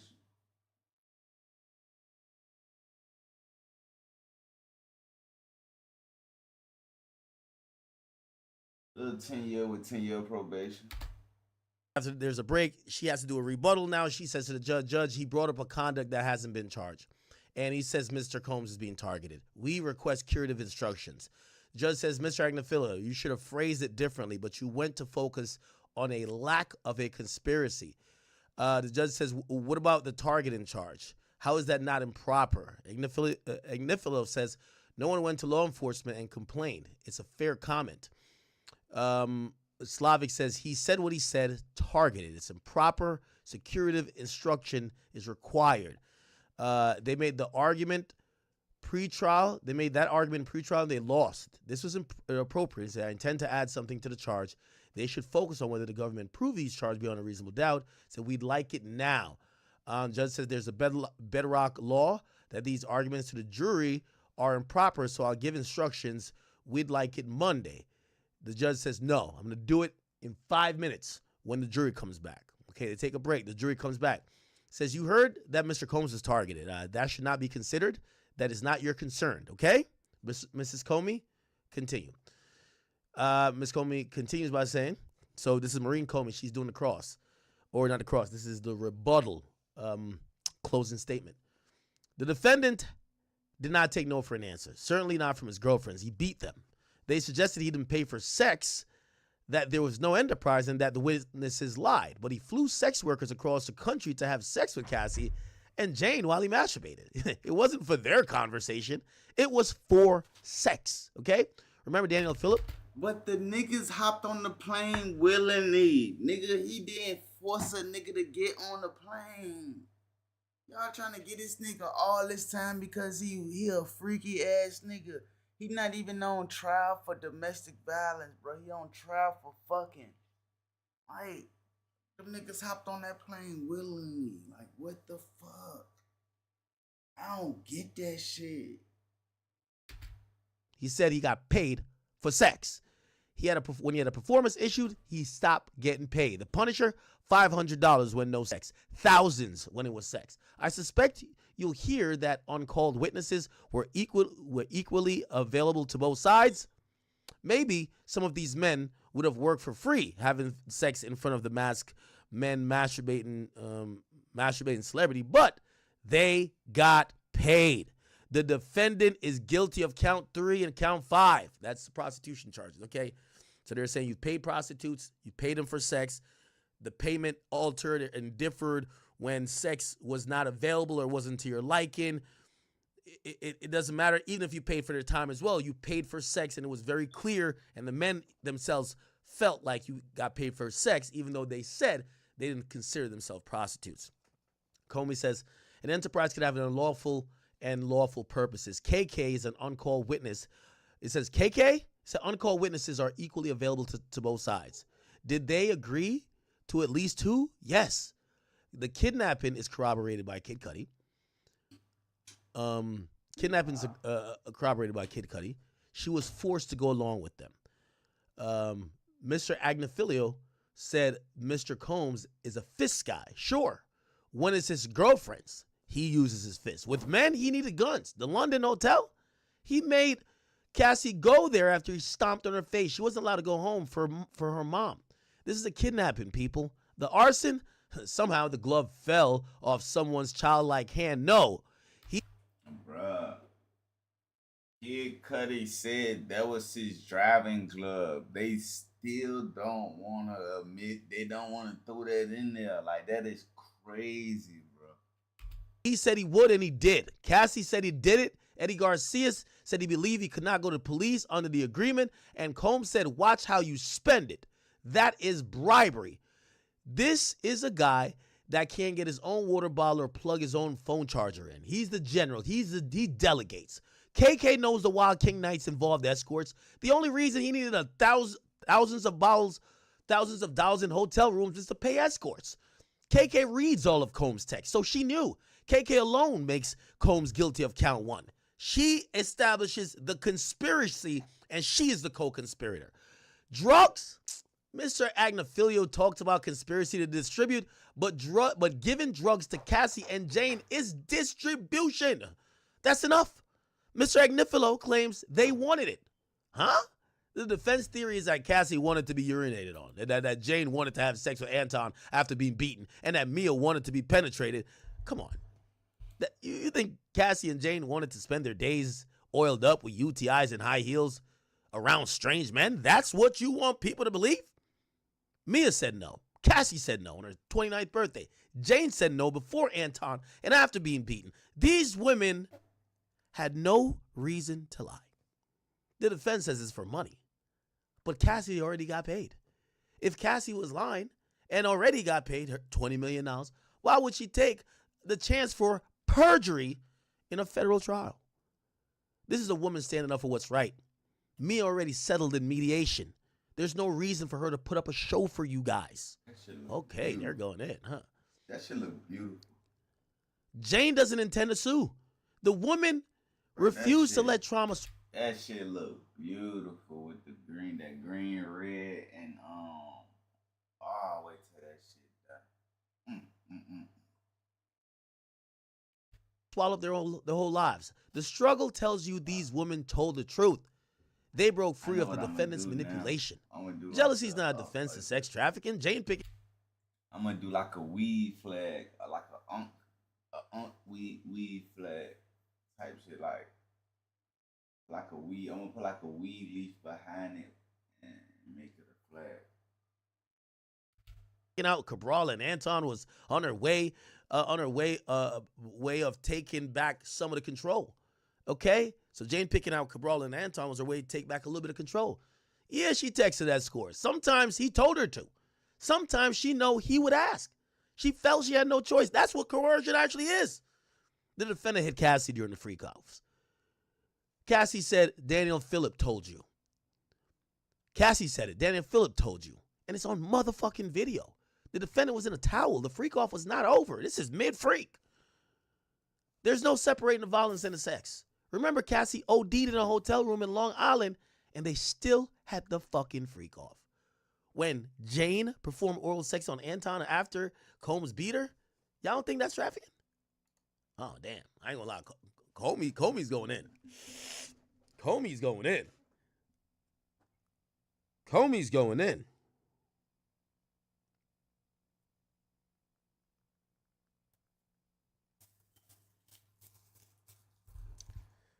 Comey is go as she didn't have the worst lawyer.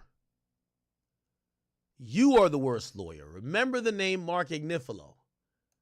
He just got Diddy ass 20 years. That's the crazy part. They did good the whole trial. this fool gonna come up here and fuck up the whole case. Why they let him do the closing argument, bro? Like, that is fucking bullshit. This nigga just came through and fucked the whole case up, I swear.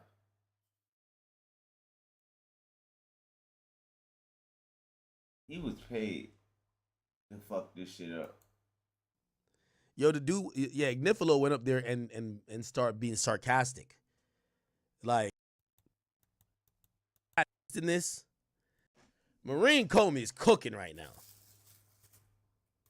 I'm gonna be honest. In the world, her low child. He dissed 50. I gotta edit my post. My bad, chat. Wait, what the fuck?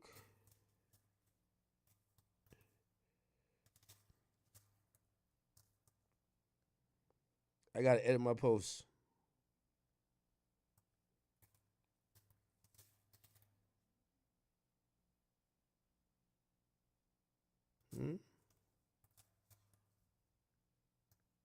What the hell? Give me 1 second. I gotta put both posts on it. Let me archive this bitch.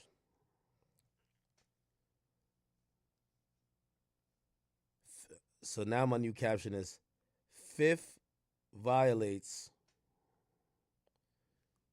50 Cent violates Diddy and his lawyer after his lawyer sneak dissed him in the closing arguments, claiming he pays low child support to his baby moms, and Diddy had to help foot the bill for her $10K a month apartment. All right. It says she agreed to that. She said she agreed. Unfortunately, she agreed. That's it. We can be done with it. The house, Jane had the worst lawyer in the world. Her low support from the father, in my opinion, Combs did the right things. He paid. Fine, and already got paid. Why would she take the chance of perjury in a federal trial? This is a woman standing up for what's right. Me already selling mediation. There's no reason for her to put on a show.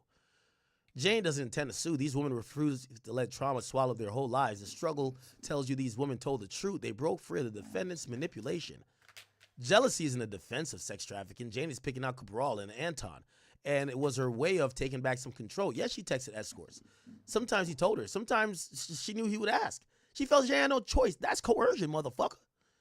The defendant did hit Cassie during freak-offs. Cassie said it, Daniel Phillips said it, and it's on motherfucking video. The defendant's in a towel. The freak-off was not over. They were mid-freak. There's no separating violence and sex. Stop the cap. Remember when Cassie OD'd in the hotel room in Long Island and they still had a freak-off? Damn it. When Jane was performing oral sex after Anton, after Combs gave her an eye jammy? What? That was motherfucking trafficking. Mr. Ignifilo says that Cassie won a prize. What prize did she fucking win? Sex with a UTI? Getting urine in her fucking mouth? If y'all think that's a prize, that's ridiculous. They had a trauma bond. But she wanted to get pissed on, though. Like, just because y'all think getting pissed on is nasty, she the one that wanted to get pissed on. They were trapped. The cost of trapping them was a drop in the bucket for Mr. Number 1 on the motherfucking Forbes list. Holy. Holy. It sucks that after this, the defense can't. I don't think the defense can say nothing else. It closed after this. Now they going crazy.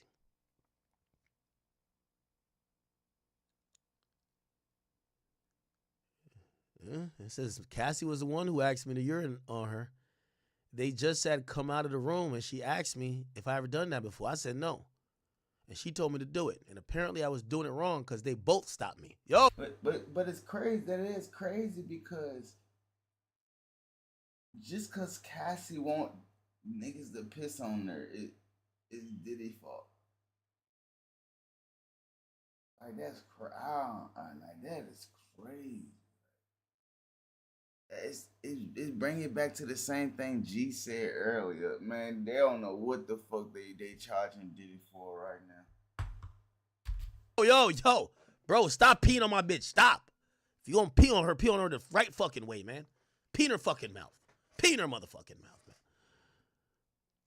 Apparently, I was doing it wrong because they both stopped me and told me I was supposed to let out a little at a time, not go full, like take a leak on her. So you had the diddler and the other nigga who's the prostitute had to be the drizzler. You had to drizzle the pee out. You couldn't just like, shh. You got to drizzle the pee out. Holy. Damn.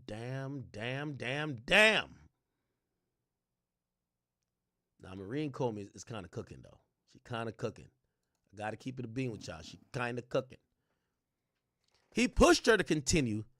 She just saying shit in a way to make it sound bad, but the shit she's saying ain't facts. It's like opinions. Because Shawty wanted to get peed on. Shawty was setting shit up. But they saying it as if the motherfuckers ain't wanted to do none of that. It was all just what Diddy wanted to do, man. Hell nah, man. I don't give a fuck. How many times they gonna try to convince a nigga? They wanted to do that shit with Diddy, man. That nigga did not want to do that shit by himself. That's the crazy part. Ain't no way in the world they gonna try to sit right here and make us feel like, don't sit right here and make us think it was the other way around. Hell no. After she vomited, he knew she ain't want to. The Intercontinental? Man, they claim he was intoxicated, man. Listen, man, yo, that it was about a phone or something. Man, he knew what he was fucking doing. He kicks her. She calls security, so he stays to keep control of her. Shorty's trying to chef it up. Diddy. You might be falling into some big trouble. Mark Agnifilo went up there and just kind of laughed.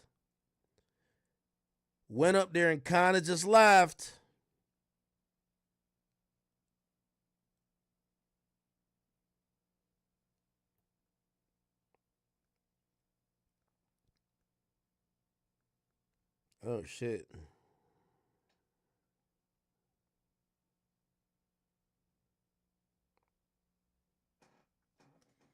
Damn, they're cooking, though. In other news, shout out to my man, Fax. You know, that's my boy. Ain't nothing bigger than the chat. That's lame as hell. There's been a criminal indictment of Ashanti Williams, supposed to be one of the sightings of one K Flocka. Her name is Shani Bonnie, okay? She's charged with multiple counts of perjury and obstruction of justice after it's now been proven she gave false testimony at the federal criminal trial of one Kevin Perez, a.k.a. K Flock. According to what's written on the federal government website, it says United States Attorney for the Southern District of New York, Jay Clayton, that's the guy who replaced Damian Williams, who's charged Diddy. The acting special agent in charge of New York field office of HSI, Michael blah, blah, blah, blah, blah. They charge her to repeated false testimony in March 2025 at United States versus Kevin Perez when he was on trial for racketeering and violent crimes. He was arrested on the evening of blah, blah, blah, da, da, da. She was charged with multiple counts of perjury and obstruction of justice for giving false testimony. Says her testimony under oath obstructed justice and undermined the integrity of her legal system. As alleged, she knowingly lied under oath to protect a violent criminal gang member during a federal trial. This wasn't just simple dishonesty. This was a calculated attack on the integrity of our judicial system. I think the NYPD investigators, HSI, and U.S. Attorney's Office, I thank them for their hard work to hold anyone accountable who tries to obstruct justice. On March 10th, trial in the manner. It commenced and he was da-da-da. On the 20th, the jury returned a guilty verdict as to racketeering, conspiracy, attempted murder, da-da-da, but returned a not guilty verdict with respect to murder. He faces a mandatory of 10 years in prison and a minimum of 10 years and a max of life. This is not good for K-Flock, chat. It's not good. This is not good. They're saying, remember, they got him guilty on except on one of the main things, which is murder. They got him guilty on attempted murder. And what this means is that sentencing for him is no way they're going to be light, because they're going to feel, even though they can't blame him for her, they're going to say and try to introduce that there were witnesses who lied, and those lies made the crimes that he was committed look way less worse than it was. And because they're pursuing charges against, You see, when they lie on the defense side, it's always bad. But when the prosecutors bring in the liar, it's well, that don't even make the case anyway. So we didn't even really need that. So it's, nigga, like, that shit crazy, bro. And look at all the shit they going through just because of Whitney's lie. That's some bullshit.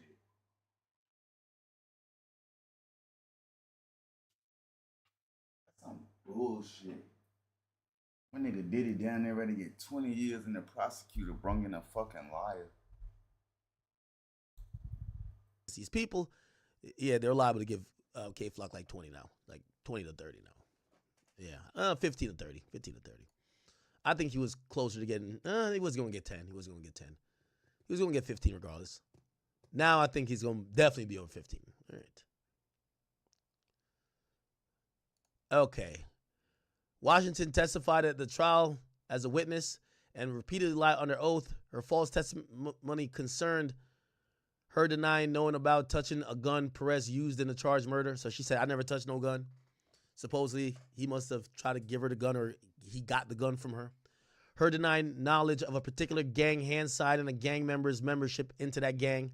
See, that's the thing. All of these people be on... Yo, all y'all people who love gang shit and y'all talk about knowing all of this hieroglyphic shit, you've probably talked about it on a podcast, on your IG Live.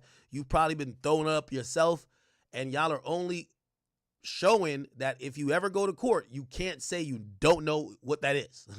You know what it is, okay? Her claim that the victim is in the charged murder had verbally threatened her. Okay, so she claimed that the victim had threatened her and Perez before Perez shot and killed the victim. As alleged in the indictment, these statements are false. While Washington testified she didn't know about the touch of gun, subsequent investigation revealed her DNA was found on multiple parts of the gun. She was charged with 3 counts of perjury. Max penalty for what she got is 10 years. So it's 10 years for all of those things. Obstruction of justice is 10. And perjury at a federal criminal trial is 5 years. He's going to run concurrent. She's going to not serve, but she's facing 10. Okay. Wow. Shani Bonnie. Do y'all know this individual? Shani Bonnie. She probably got Instagram, right? This was K-Flock's ting? Oh, wow. She a little freak, huh? Big body, best buddy crash. Brown skin, he like the way that I brag. Petty, I love to get a bitch mad. All right, well. Ooh, nice little BBL. That fat ass is gonna do good in jail. I ain't gonna hold you. When she get on the range, holy. I try to cross that out. This her right here? Oh, she got a good lawyer though. She got a good lawyer. You know who this is, right? She do got a good lawyer. Why she had a case?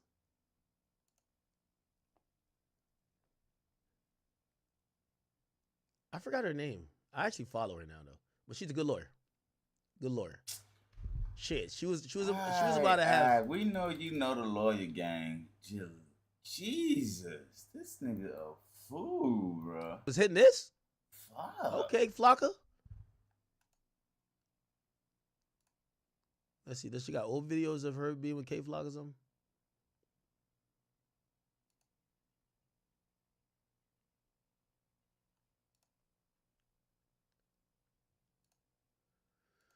Okay. Damn. Okay. Yo, thank you for becoming a member, Moody boy. But she don't got nothing else. What the fuck? Oh. Is that K-Flock kid? Nah, I ain't K-Flock kid. That kid don't look nothing like K-Flock.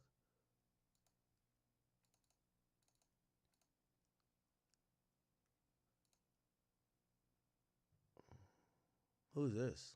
BJ? She don't got a free K-Flock post up? Maybe she got a new man, huh? Let's hear some of the music. Screaming they innocent, fuck what they say.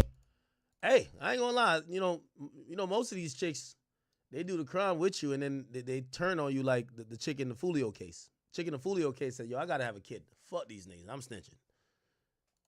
This one look like a real one. Okay. I need to hear some songs. Let me hear the song. Is this song? Or the niggas that you don't really like treat you the best. Like, he's sending you paragraphs. He giving you reassurance. He want to take you out. He want to post you. He want to do everything that you want the other nigga to do that keep fucking up. And it's so annoying. Every time he texts you, every time it's like, it's annoying. But she got a little toner? Then this nigga that you want to act right just do everything wrong. Like, I know it's not just me. I know. Okay. Let me hear some. Yo, how these niggas be like 17 years old and they're women have no.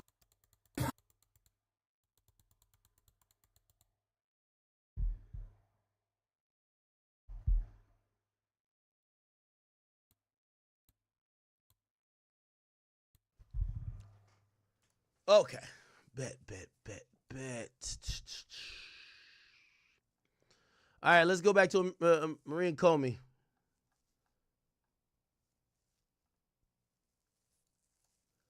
She says, I want to be clear. They called Anton because he was the only repeat player in LA. They stopped with Cabral after he tried to extort Jane. Whatever words he used about a conspiracy between Jane and Anton, there ain't no goddamn evidence for that shit, okay? He coerced Cassie and Jane into this type of lifestyle, into the sex trafficking, and nothing happened, okay?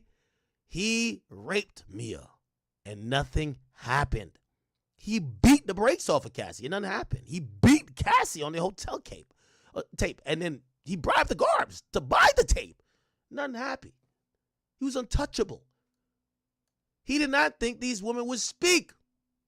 And that Kid Cudi and Deontay Nash and the other men will back them up. The defendant is not a god.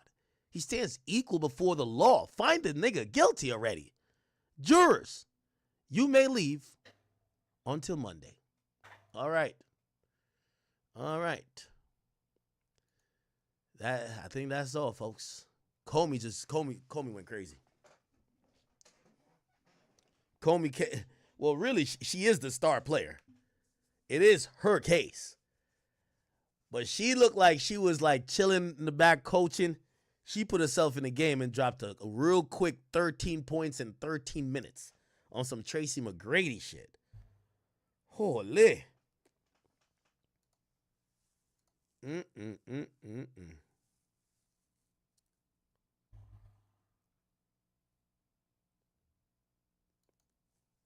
I'm going to put this in a very nice way. I'm going to kind of clean it up for you because I don't think you really kind of get it. And I think, and I blame myself for not having explained it better. Let me move my stuff around here. It's very, very simple. It's very, very, very simple. Let me see if I can explain it. Diddy and Harvey Weinstein were basically, you know what I mean, right? You know what I mean by that. I can't say the F word. It's a family show. But I mean royally. Okay? And the reason is not necessarily because of any procedural problem, any procedural constitutional problem. It's in a bigger thing. It's in areas that we cannot necessarily explain. Let me see if I can do it. I'll try.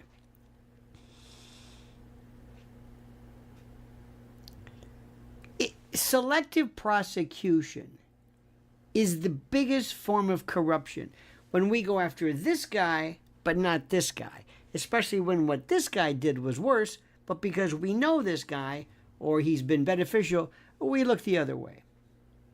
I would bet anything by just the information contained on the Hunter Biden laptop. Hunter Biden. I'll bet you that is enough to put him away forever. But nobody cares about that because he's Joe's son. And because he's Joe's son, we don't care. We just don't care about it. It's different. The rules are different. It's not fair. Everything doesn't apply to everybody the same way. And that's wrong. But nobody cares about that. Let me give you two examples. First, Diddy is a terrible person, but he wasn't charged with being a terrible person. He was charged with violating the Mann Act, transporting women across state lines, in essence, for prostitution.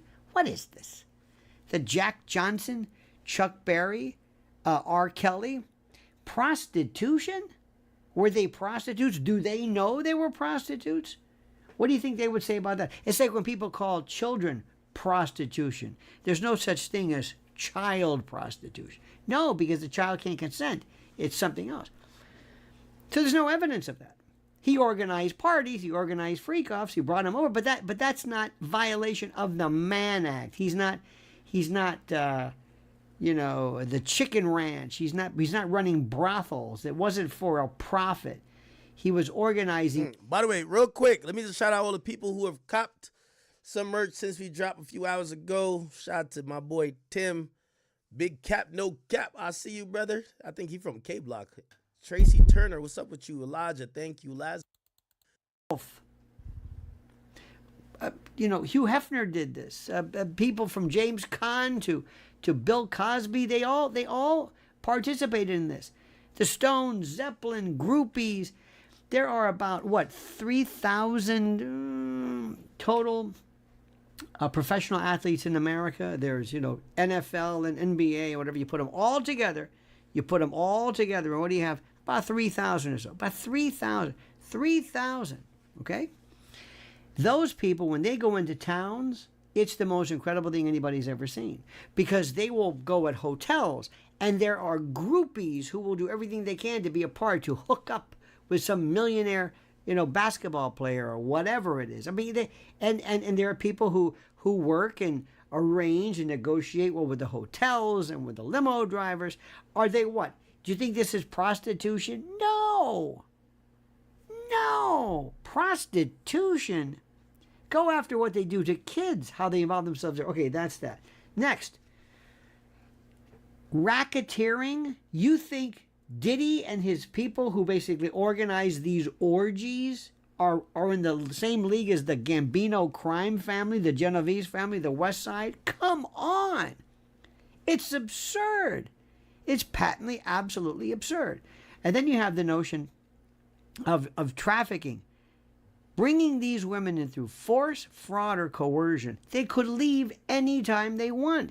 Now you could say, well, yes, but you see the trauma that they went through, in essence, by virtue of some learned helplessness argument, prevented them, disenabled them from leaving and going elsewhere. Listen, let me tell you something. That may be true, and that may be okay, and that may be something that, well, maybe that's so. But I am telling you that that's not enough. That there may be a psychological reason. That may be something that explains the way people, I don't know what the word is, people act. But that is. Hold on, we're getting a thing. Let's look at this. The jury is not connecting with Maureen Comey at all. I mean, at all. Oh, really? After Mark finished this heartwarming ending where some people in the courtroom were literally moved to tears, Maureen Comey gets up there and she goes, first of all, she talks like this and she wants people to relate to her. And I'm like, okay, if you're trying to win this case. You heard my nigga act. He said, ooh, she's killing it. Comey is killing it. That's what I was saying, bro. Like, she don't seem relatable. Like, the defense seemed more relatable to life. The the prosecutor didn't seem relatable. Like it just seemed like she's speaking for herself. Like, who likes to get peed on? Ew. Like, it's people out here who fetishes like that though. Like, you know what I'm saying? You can't shit on what people like to do just because you don't like to do it. But instead, the defense, like, okay, we know he doing some weird shit. Like, we know it's not regular. The type of orgies they have not regular. Like, he's a billionaire. Like, they just into different stuff, but that don't make it illegal. You know what I'm saying? Like, they fucking. Like, being a porn star is a career. They just fucking. Like, he's not on trial for beating up the girls or nothing like that.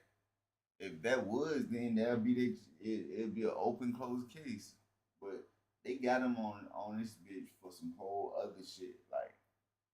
Like my nigga G said, real shit. They don't even know why they locking this man up. Real shit. They just showed us hella baby oil and Astroglide. Like we put oh shit, look all that baby oil. Damn, 30 keys of baby oil. Like, man, hell no, bro. This shit is weird. I don't get this shit. And that shit was consensual as a motherfucker. Like, that shit is crazy. You ain't gonna sit right here and tell me that these bitches ain't want this shit. This nigga told her, the girl, he gonna take her house away and all that. Shawty act like her whole life was over. Like, that shit crazy, bro. Well, and the joint where they seen the other girl on a yacht pissed me off. Like, talking about some young Miami getting all this and she ain't gotta do all the stuff I do. This shit is just booty trash. This nigga, bro, if Diddy get found guilty of like 20 plus years, bro, this shit like the drug. I feel like niggas been paid off. This some bullshit. You need to talk like a normal person. That's just. Hold on, this is a gated community. What the hell the police doing up in this bitch? That's just my opinion. I think Diddy walking.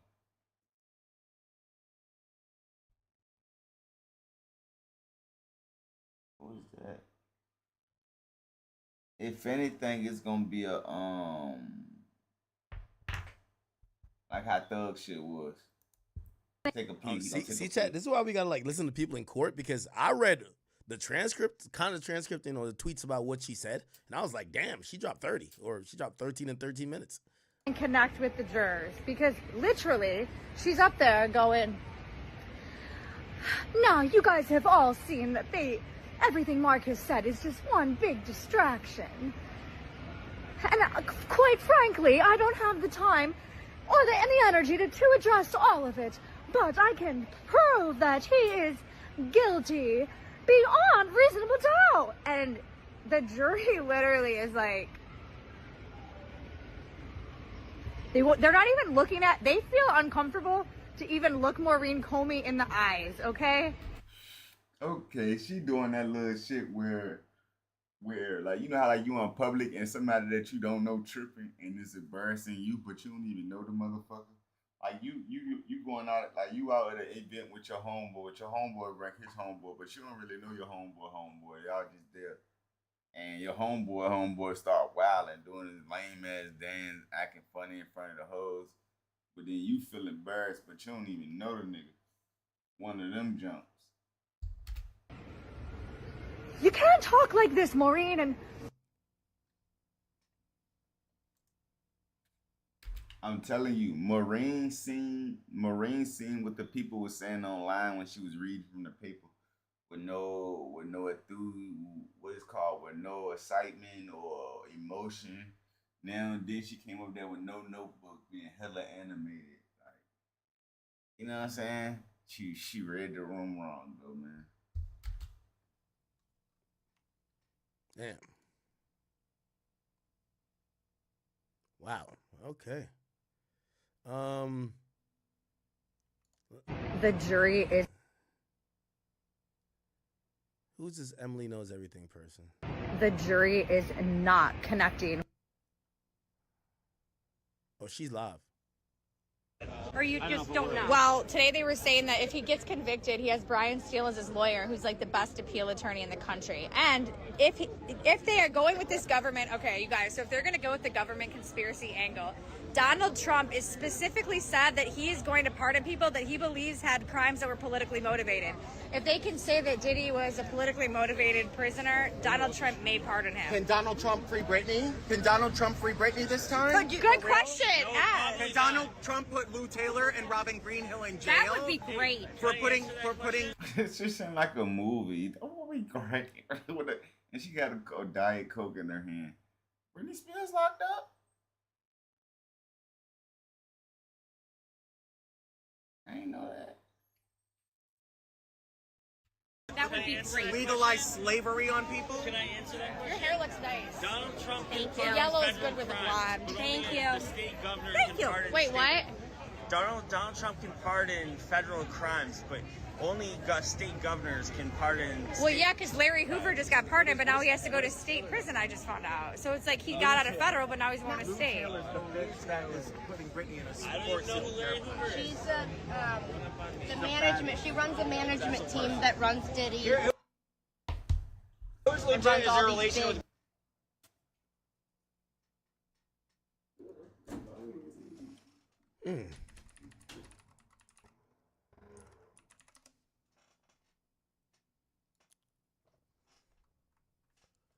Who else is outside that courtroom? We need a lot more to figure out what the fuck just happened. Conlon went in early. Let me hear what Elizabeth. No, it's this one. We have now Elizabeth made it, and this is something that I kind of wanted from the prosecution in terms of just personalizing it for the jury, in terms of starting the closings off and thanking them for their time, thanking them for paying attention to everything. And then, of course, like, you know, as I'm talking to you right now, Anjanette, I'm moving with my hands, I'm talking with my hands. It's something I normally do, and that's kind of the way and the tone that Mark Agnifilo is doing the closing arguments in the same fashion. He even isn't standing kind of right at the podium when he's giving his closing argument. He's really kind of going back and forth and back and forth. He's showing demonstratives, he's showing posters, he's showing text messages in the forms of paper, but obviously the jury is able to see it on their jury screens. But in terms of just the tone, from what I could see at the start of closing arguments today, was that the jury was paying close attention. I think when you personalize a summation for the jury, where you speak to them directly, you thank them for their time, you thank them for their civic service, that I think it really kind of resonates with them. So all eyes obviously were on Mark Agnifilo today. Now, there were points during Mark Agnifilo's summation that I think maybe he might have been losing the jury in terms of just how long it was going. But again, like I had said yesterday, you know, if people can binge watch television shows for hours on end, I don't think a 4-hour closing argument is really just, you know, the longest thing ever. But I think maybe as we were getting kind of towards the lunch break, I think a lot of people might have been a little hungry. So, you know, I maybe saw people not paying or I shouldn't say they weren't paying attention. They were definitely paying attention. But I did see some peeks and glances over at the clock a couple of times. But it's possible that it was just the lunchtime. People wanted to eat, and so they wanted to know how soon they'll be able to eat, and then probably will be paying close attention once we come back from the lunch break. So the jurors, you said, were looking at the clock, but it could have been the lunch break, but maybe boredom, or just not sure, or... I think it was more towards the lunch hour, that especially as we were kind of slowly inching past like 12:30, 1 o'clock. So still, we're digesting hours and hours of summations already. So I think it was kind of towards the lunch time frame that they were kind of looking and glazing at the clock here and there, just probably wondering, when is lunch going to start? Something that maybe a lot of us had that question too. Yeah, lunch is a good thing. Everybody needs lunch. Jurors, the court, everybody. So tell me, Elizabeth, you know, there was Judge Submarinian. He said he was going to give a curative instruction to the jury. Maureen Comey asked for that. And she said it was because Mark Agnifilo made some improper comments. So talk to me a little bit about that. And what was it? Was there tension in the courtroom when this was going on?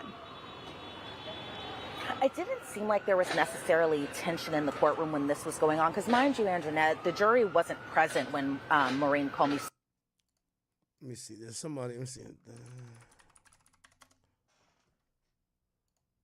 You want to tell the people what you thought today?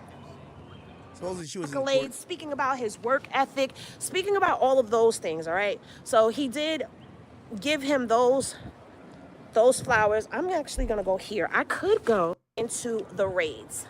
Now, he said that no one testified to no RICO, okay? That's what Agnifilo said. He said nobody has gotten up here and testified. I want to hear Maureen Comey's part. Some evidence, like he brought up text messages, not even what's on trial. No one is negating attribution. I don't think that I caught the first one. Okay, yeah, because I was writing, I had to check the transcript and I didn't stay behind for that one. But when he went into saying that you shouldn't trust the government and things of that nature, it kind of was like playing on people's already leeriness when it comes to the government until Monday. When that happens on Monday, that's when we will be on verdict watch, okay? I would be lying if I said to you that I didn't find that Agnifilo at some points that he was entertaining. I would be lying if I said that to you. I would be lying if I said to you that he didn't make me think about some things. But the government came back in and kind of like redirected some of the thought patterns that should be. What I will make mention of is in the courtroom and outside, it's a little tension.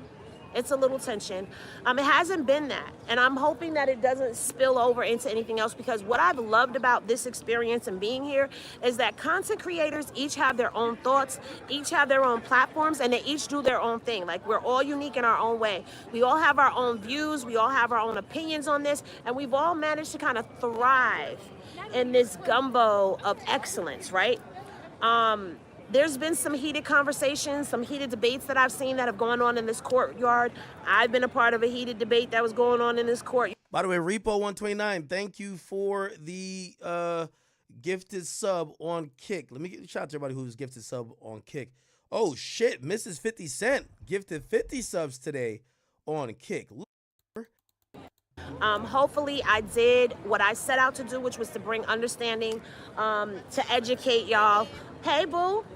Yeah, we're trying to just get the Maureen Comey, like, yeah, like people get that first little wave of them followers and them viewers, niggas start talking about all that other shit. Like, you talk about what you seen in court, like, god damn. Like, was it effective or not?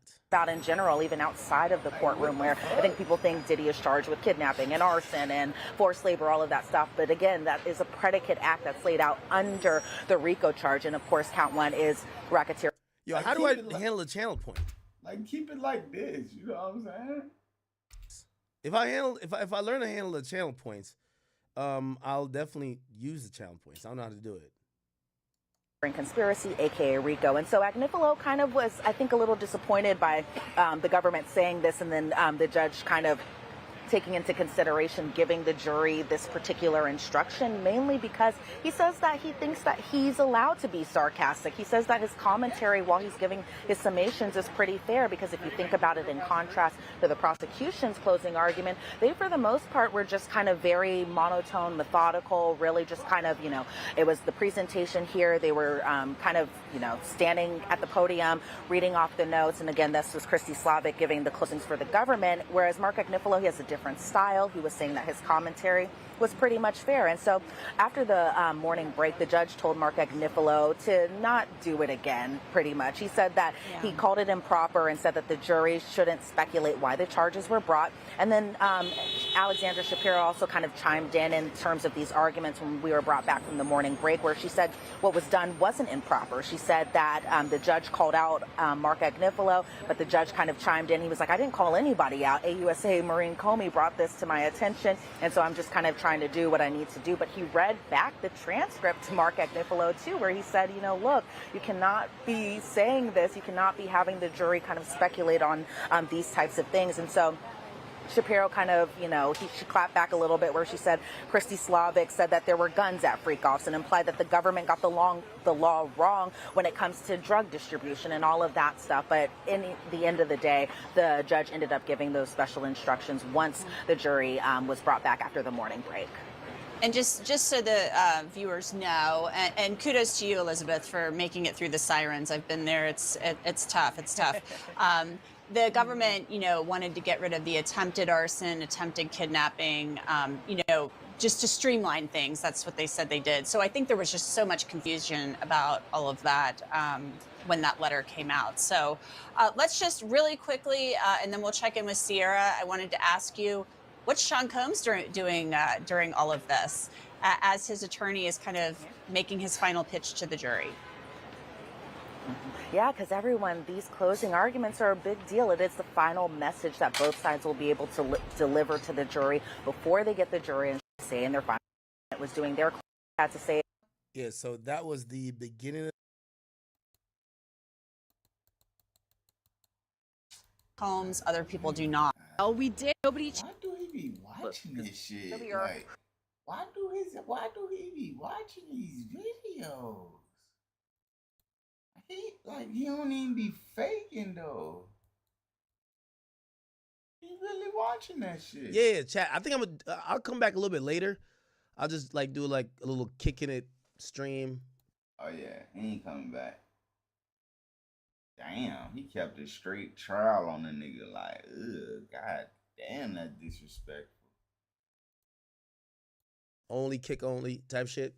I know there were still other topics for us to get to, but we're in the final days of this Diddy trial. Hopefully 2 to 3 more days of this, and then we're off of he's this, too disrespectful. We're off of this, even though it's gonna be a lot of things that are gonna happen afterwards for us to see how everybody's gonna react to it. Is Diddy gonna come home? Is he gonna go to jail? What's the sentencing process going to look like? What's going to happen with his family? What's going to happen with the other victims? What happens with the civil suits? What happens just in general? Okay, we'll break for now. I'll be back later, only on Kick. Tomorrow we will have a regular stream. So if you're thinking about a hip hop streaming like act, please no Diddy shit. I know sometimes I'll not stream the weekend and break up the streak, but I'm trying to keep this one going, just because I feel guilty because I planned a vacation already. So tomorrow, let's do a hip hop stream, probably 4 hours or so. We could do around midday to about This nigga was trying to do this 30-day stream for 3-4 months already. That shit is crazy. 3 o'clock. I'll get on, and we just kick it for 4 hours doing regular topics. I don't want to get too much lawsuit heavy topics, just regular hip hop topics. We see Punch reacted back to some stuff in hip hop. T-Pain, we seen that. There's some legs with that. We'll do regular topics tomorrow. Okay, chat? It's 7 hours, and I know some of you guys have probably either been at work all day or probably driven to another state or a few states if you've been driving trucks or delivering packages, done a lot. So I'm going to let you guys go. I know it is Friday today, so I love you guys and appreciate you guys. Thank you for trusting me with the coverage of this case. Thank you for, dealing with all my BS. I actually can't believe I actually ran to the bank today and Unc held me down. So shout out to Unc, and thank you for all the people who, I lean on their coverage and them being at court to give us some insight. And then we take all that information and try to parse through it. And if you've been watching on Kick, I'll be back later. Moved around. I just got some DMs where people yo, Ak, what the fuck? Why haven't you been live in the last whatever? And I'm like, I have been. So maybe we got to post on there and just let people know, hey, we've been on this channel. Regardless, we're going to get back up on that channel most likely on Monday when we're doing the Verdict Watch. All right, chat. Love you guys. I will see you guys tomorrow. Have a good weekend if you guys don't pop out tomorrow. Miss Not coming back tomorrow. This fool gonna be back Monday for sure.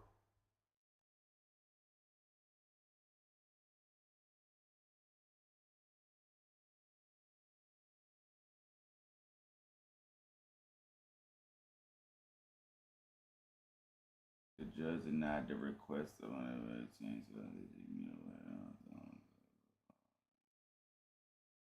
That's crazy that Shawty trying to get DDG them type of terms, and he the daddy. Shawty said he can't post pictures of him on it, and that shit is so fucking petty.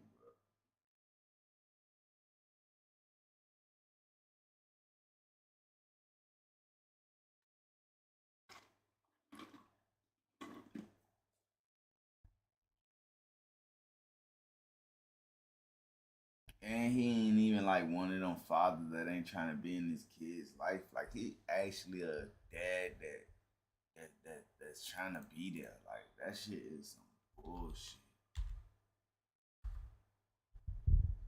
Yeah, excuse me.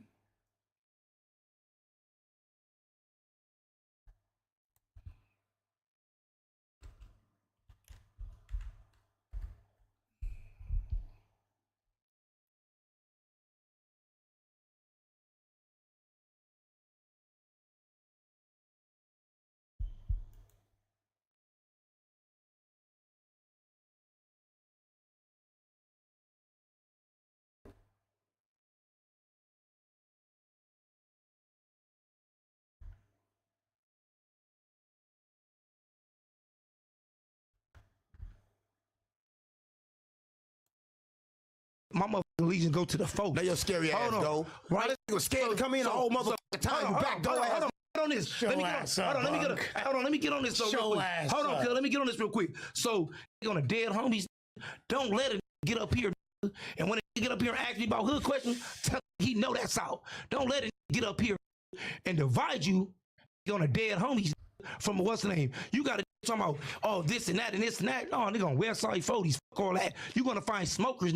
You being thirsty. Stop being thirsty. Cause I push any nigga button. But I don't think there's him being thirsty. I think there's Adam 22 being thirsty. That's what we just said, dude. That's what we just said. That's what he said. We just said. What he said. That's what we said. Cause you gotta think. That's what he said. Cause you gotta think about this. Cause look, you gotta think. Cause you gotta think. The fact you gotta think. Cause you gotta think. Cause smoker. Cause the little smoker. You gotta think the smoker he just trying to get on. He trying to get on and get another hit. You know what I'm talking? That's the smoker. That's what smokers do in the hood.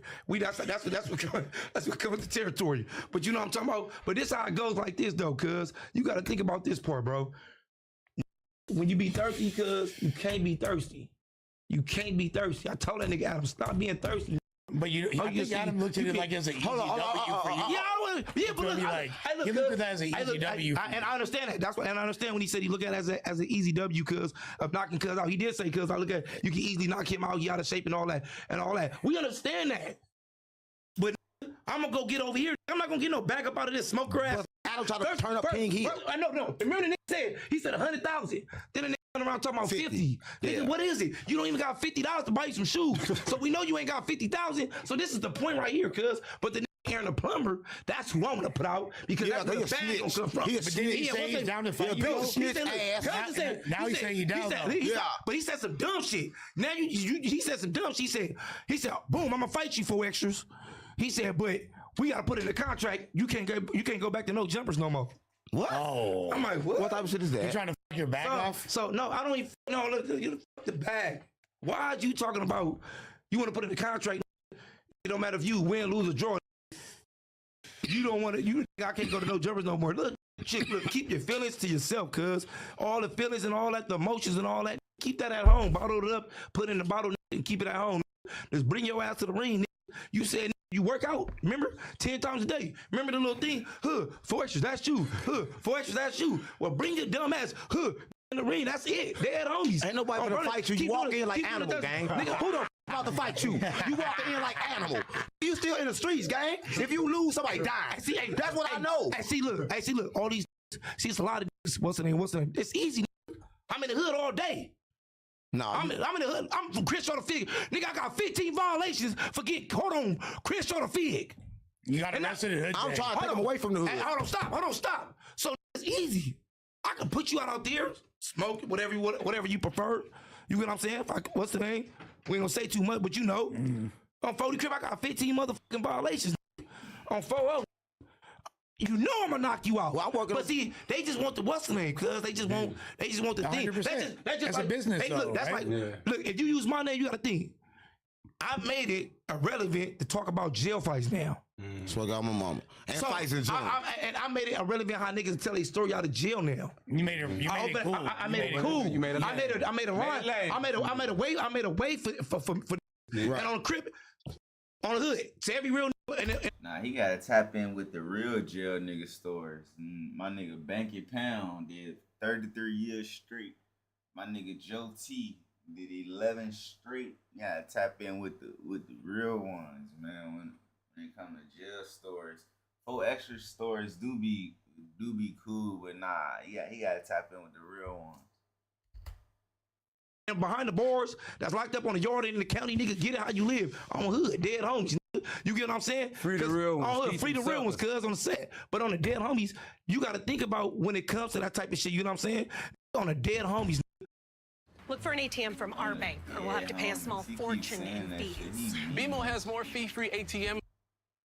I'm a full-fledged game member that everybody know. This ain't no gimmick. This ain't no act. You get what I'm saying? I know you're gonna get knocked out, but you know he's trying to get some money. Everybody thirsty to get some money. You get what I'm saying? On the dead homies, I shit over. I'm not playing. Just like I came here today. Yeah, I saw that. And I went straight up on you. Come on, gang. On 40 Crip, nigga. Cut that part out. Can we talk about what happened? No. Can we talk about that? What you mean what happened? We just talked about it. What you mean what happened? You was scared, you was running. I was standing right there. I walked all to the middle of them. Tell them about that. When they walked in, I walked to the middle of all of them. 607, they kept on telling me 40s. I said, what the f that mean? Right? They all say 40. Slow down. First of all, what it means. First of all. Say what the fuck that mean. No, I don't mean it like that. You see what I'm saying?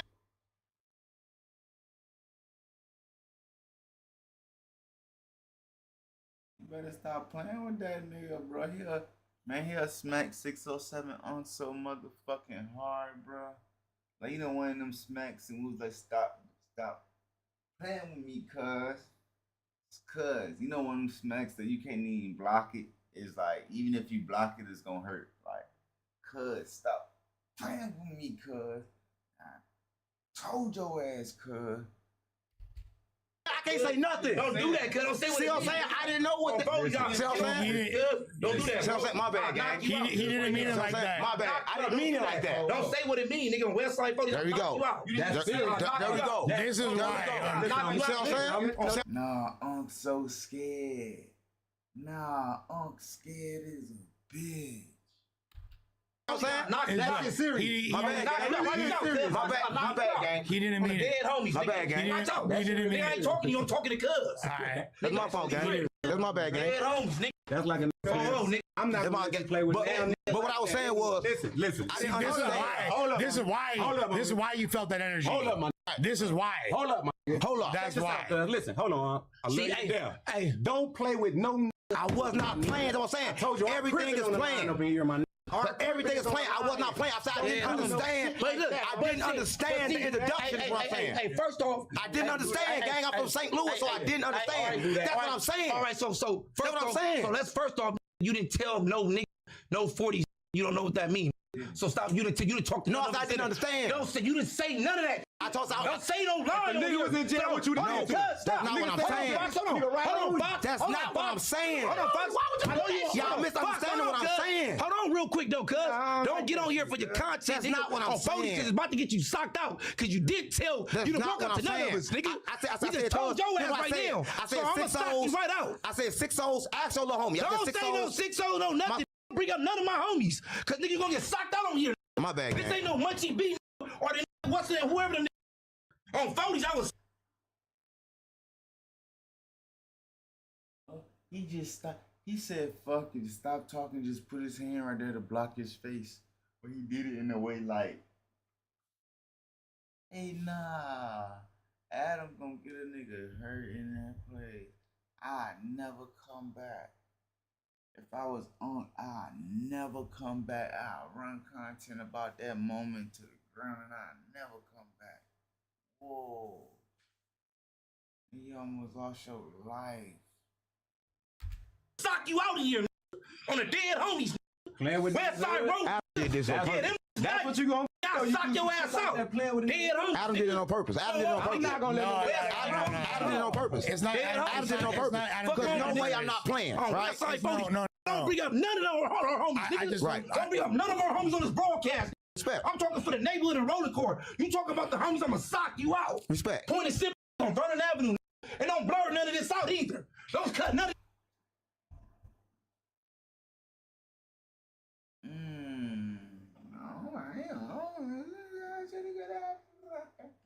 That's crazy. He got pressed like a motherfucker. He got super duper pressed. Like, ugh, that is crazy.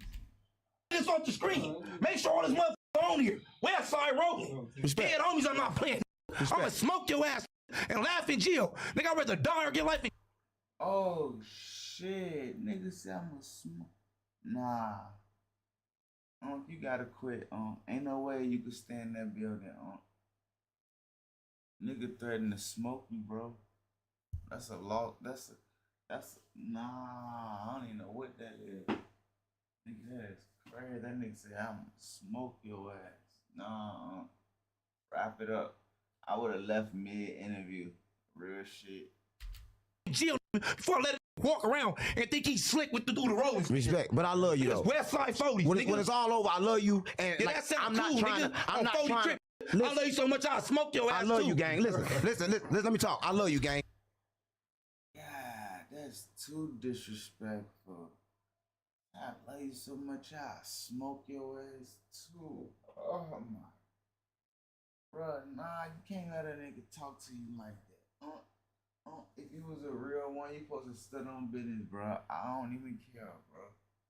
That's crazy, bro. That was too disrespectful. Nah, this nigga a bully, bro. And then the problem is that it's the misunderstanding, gang. Like when people talk, it's like always misunderstanding. Like I don't come with disrespect. Or this is LA. Right? I don't come with disrespect. I'm gonna watch a Compton nigga. You think I'm gonna go to the city and say, hey, I don't know. I feel that. Hell no. I feel that. And I feel that. That's a good point. And I feel that. Listen. I don't even play with that shit. I swear to God, since I've been out here for 11 years, I never got pulled up on no gang banging stuff. They know who from out here and who not. Look, that's like me talking to cuz. You ain't got no chance. Good. Cuz. Look at me, cuz. Listen, cuz. I feel that, cuz. Listen, I'm just like you, gang. I didn't come here for no bullshit, gang. I risk my life, gang. I know you bigger than me. I know I can get fucked up, gang. I come with.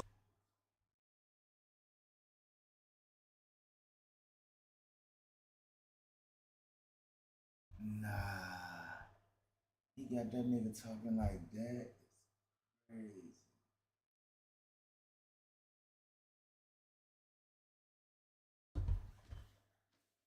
Oh. Hey.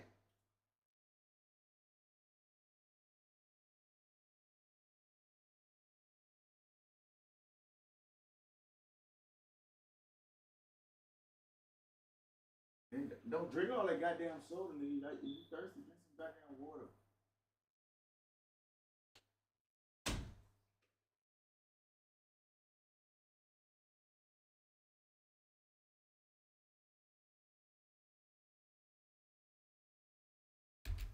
It's not even. It's not that. Cause Listen to me for real. It's not that, bro. The camera. I ain't trying to get on your lap. These cameras, because these cameras. That's the point. That's I'm not disrespecting the streets. Hold on, stop, cuz. That's why is fucking up on these broadcasters. Fuck these cameras. That's why y'all is fucking up. Get up here with your enemies to get views. Why your hood still going to war? I feel Why that. your homies is still dying, nigga. I feel that. Thinking for yourself, nigga. You ain't thinking for the whole. I feel that. You get up here and let a nigga put you in a trick bag. You damn near about to get killed today. What if the biggest war? What if the biggest war is not in the streets? Smart. What if the biggest war is not in the streets? Nigga. For the content, you fuck around about to get killed. Like, ain't that crazy though, bro? Some type of action gotta be taken. They gotta get this motherfucker off the goddamn street.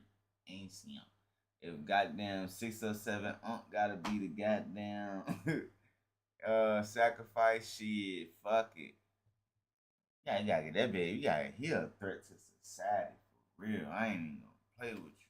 Adam could never let this nigga in that building again. That is diversion. What if that is diversion? Well, don't jump up here and don't fall for they trick nigga for they can throw No, you. I'm here. He put his hand in his. Oh no. Bro, cause if vice versa, if you would, man, nah. Because they using you as the gang. I'm here to let you know. This what I'm coming up here. I'm about to fuck you over. Let me tell We're outside, folks. Can I tell you what I'm here for? Let me tell you what I'm here for, gang. This is on my life, gang. I left from St. Louis to here. Now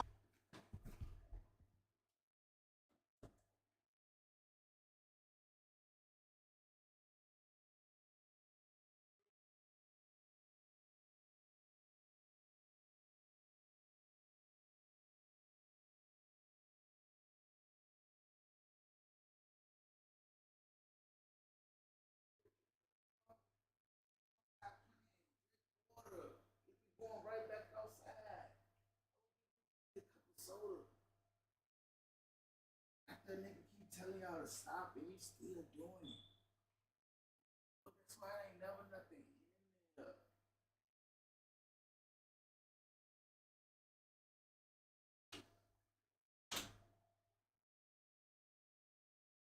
I'm talking about them niggas will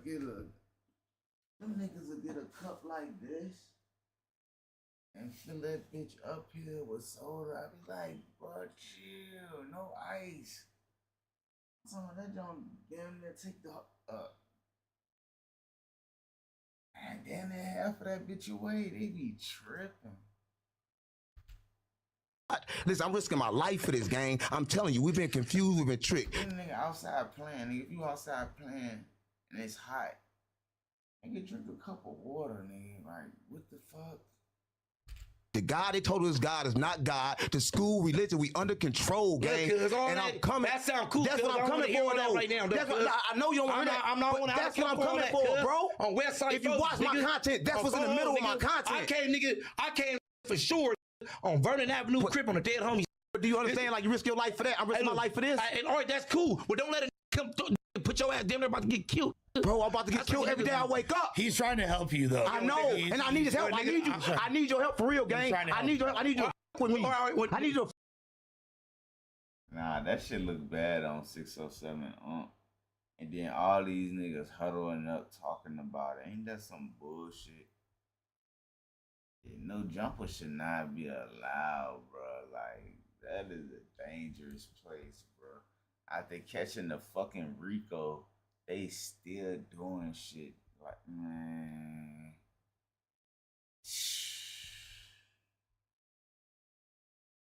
I don't know what to think of that building. That shit dangerous, nigga.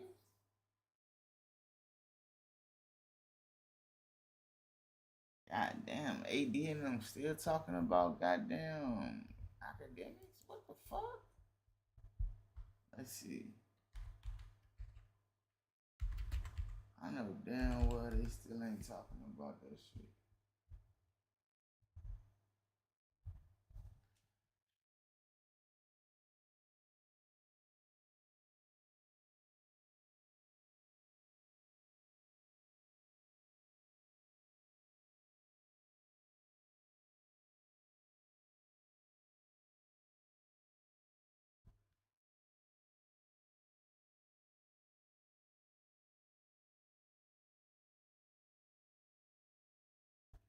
Oh yeah, they goddamn.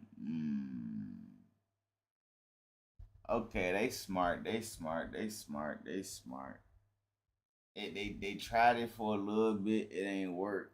So it's like, they went back to the regular shit.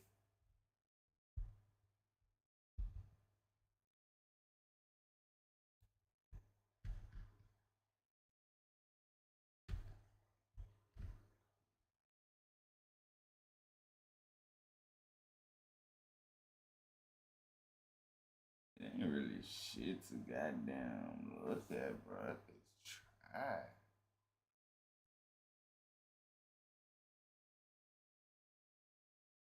Let's see. That trial, we really done for real, man. I don't even really want to drag the situation. I don't think I should. I don't feel like getting off this early, though. That's gonna blow it for me. But we damn near done for real. Matter of fact, man, let's keep it short, man. The trial is over. We got trial goddamn Monday. I'm gonna get on tomorrow, but I'm not gonna get on Sunday. I'm gonna be on tomorrow.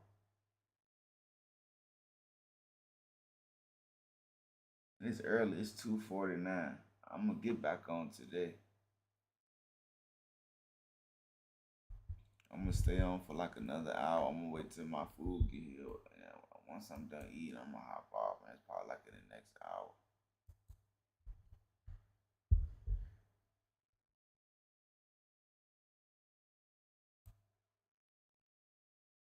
Kicking up the dirt as I pull out my skirt. When I walk by, bitch, they all on alert. Eeny, meeny, miny, more, you could be first. Left foot, right foot, left foot, right foot, left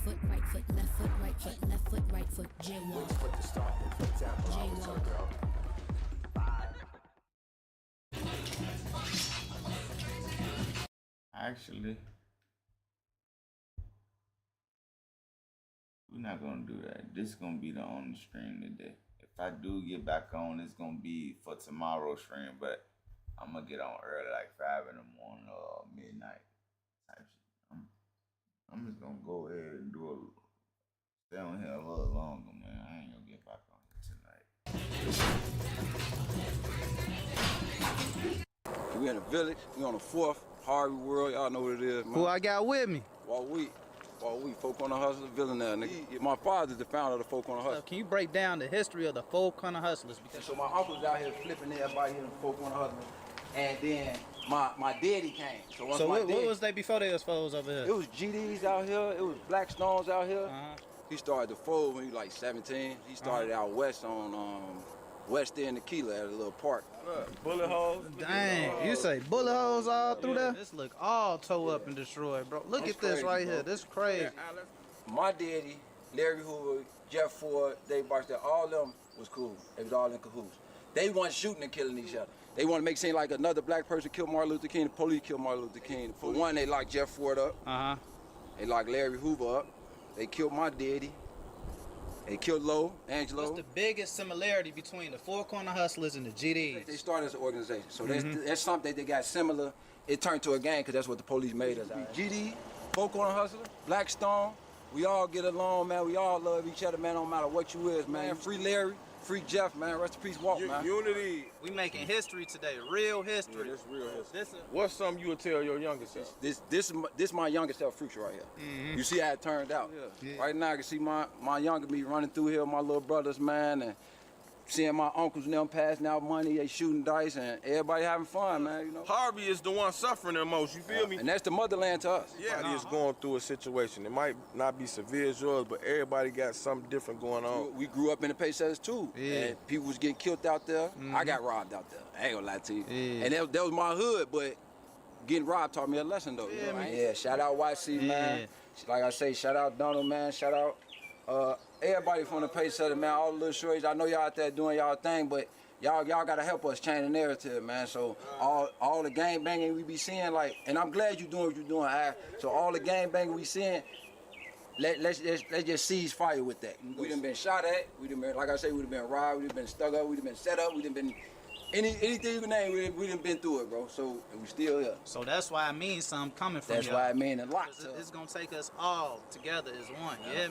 Stay out the way, man. Get some money, man. These streets ain't about nothing, for real. Our intentions is the outcome. So if you got bad intentions, your outcome gonna be bad. We got good intentions, so you see what's happening. Wow, he a way better person, way better man. I ain't gonna lie, bro. Growing up in high school, 8th grade, bro's wild. That's why he do 9. That's why he call him do 9. Out of the trenches, man. Hey, he making it happen, man. I ain't gonna lie. You know what? Rest in peace to Zach, man. Look! This is the eye of the trenches! Who I got with me? Wall Wheat, Folk on the Hustlers, Villanelle, nigga. Oh, okay. Who I got with me? Man, you know me, the talker Harvey, man. Do 9, man. We with the legendary, this Walter Wheat. This is Little Walt, man. We want to give him his, you know what Walter I'm Wheat Jr.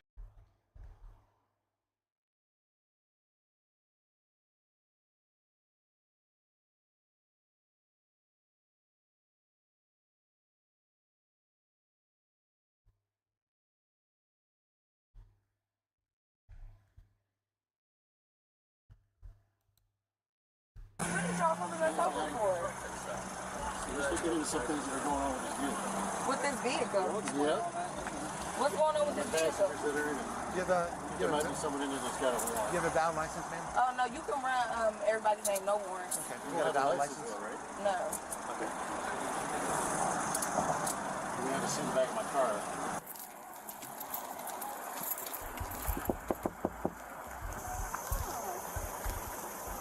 Roll the back window down. Roll the back windows down. All right. You got some ID on you, bud? Yeah. All right. Just one hand. Just one hand reach.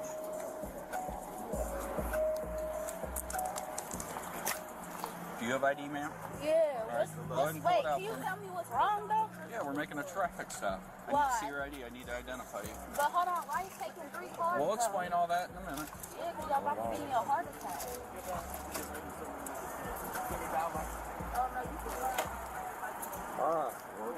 You got everybody's ID out there? Whose IDs are those?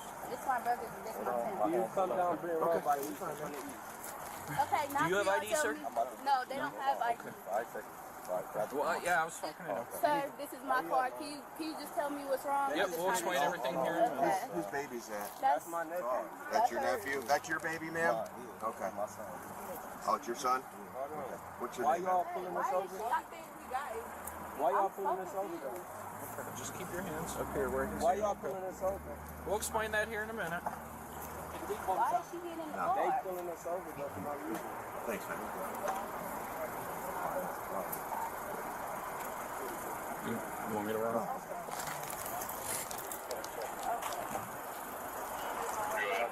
$14. Do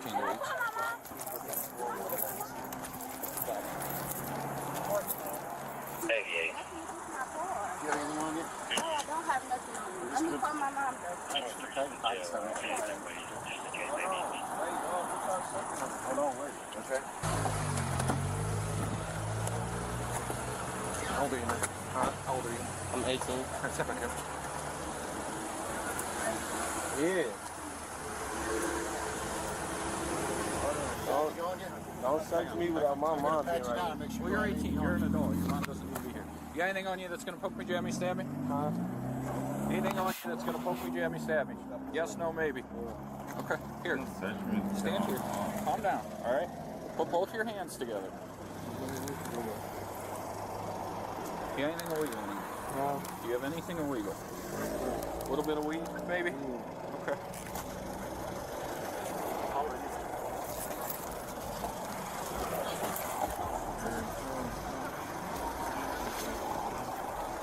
He's right in front of you. What's that? Yeah. What's that? What's what? Right there. That's not coming, sorry. Well, this is just another little bag of weed. Smoke that.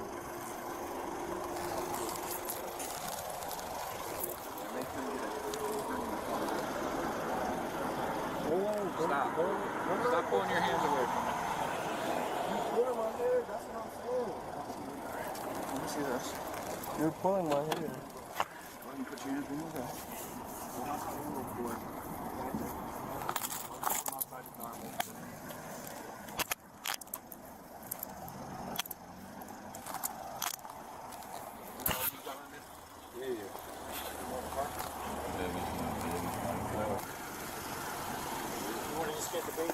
He's got a gun.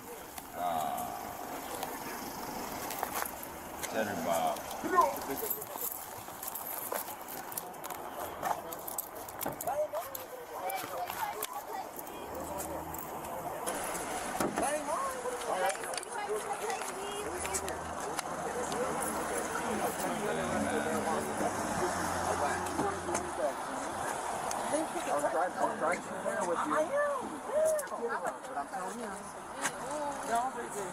I'm not resisting. I didn't do anything. I'm not. I'm trying to see what's going on. There's nothing else. You're just going to get a summons. You're not going to jail. Just relax. Just relax, man. Okay, but I didn't do anything. All right, I'm not trying to do anything.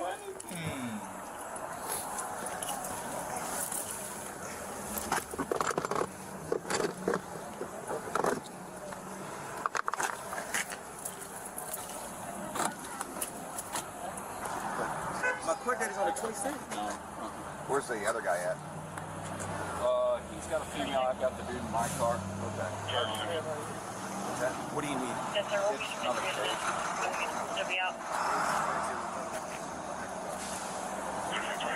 Just have a seat right here. Yeah, what did I do? Just relax. Let's just figure it out. So we do have a guy with a gun, man, already. So, Are we 23? Is that the unit still be out? Jimmy, you got somebody in your car? Yeah, the driver. Can I sit down? You go see him in my car. Huh. Yeah, you got your car, right? Check on you. You're still here, but let's take the car away. I got a warrant. We need another person on the cage. Hey. You have a warrant? No, that's what group Car 4850. You have a cage?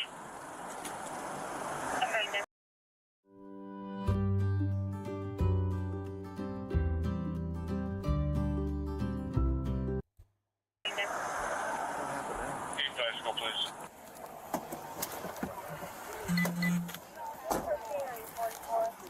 I got a warrant for what? I don't know. It's suspended driver's license. That's it? Yeah. But I got a court on the 27th. Can you roll down the window, crack the window on my son? In a minute. Is that your son? Yes. Yeah. And we'll admit it while I get talk to him. Yeah, we'll have to talk to him in a minute. The dude should have to sit down.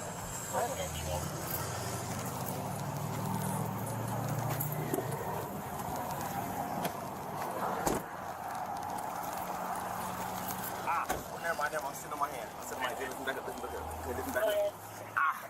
put your hands behind your back. Yeah, put them higher. I can't sit like that. I broke my arm. You want to sit on the front bumper? Huh? You want to sit on the front bumper? No, I can sit right here. I'm cool right here. Just moving around with you. No, I'm saying, sir, I'm okay. Sir, I don't want no problem. No smoke. No, you got my weed.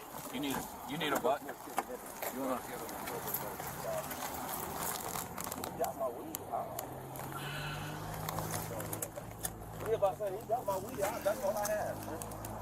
That's all you got. Yeah. Thank you. Oh, but I said, sir, I ain't doing nothing. I ain't trying to do nothing. You said so I get it. My court date on the 27th. So. All right, there might just be some mix-up. Oh, okay. What I'm about to tell you. How could I have a warrant though? Matter of fact, they just called me today. Did I go to court? She might have wrote. Look, man, she could have wrote the numbers down wrong too. Oh, okay. I'm about to say. It's listen. We ain't tripping over a traffic warrant, right? I'm just trying to put my pants up, sir. I ain't trying to. But no, I was just trying to figure out. Like, damn, they just called me today earlier and said I had a court date on the 26th. Okay. The court actually called you? No, like I did a summons, and you know how you like I had Corona, you know, so it was around Corona, so I was exposed, so I couldn't go to court. I had called down there, and they said, well, you got to go online and do the motion thing. Did you do it? Yeah, I did it. And they called me today, and they said, motion, okay, cool. They was like, well, we're going to call you in a week or two about your court date or whatever, and they called me today. All right, man.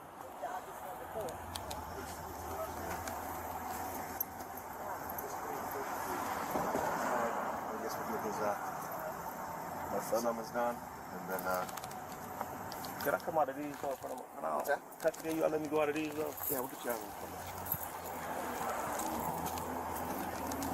14 back to Weeds. You got it right there. What court? No, I ain't going over. What court date? They give you the 26th? They gave me the 26th. I'll just summons you for the same day. Okay, so they make it the same thing. Okay, cool.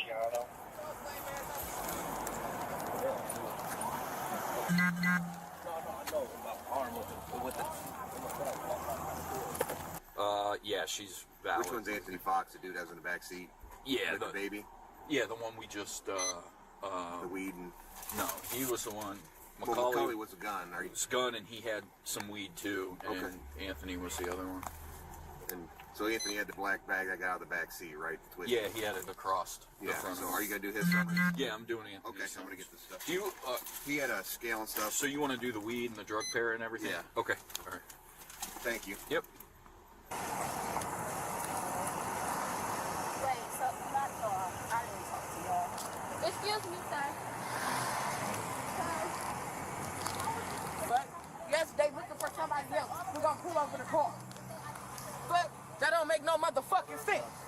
Obviously she's upset, but I mean it is what it is. I mean people he hangs around. So this whole time y'all was looking for Isaiah. Yep.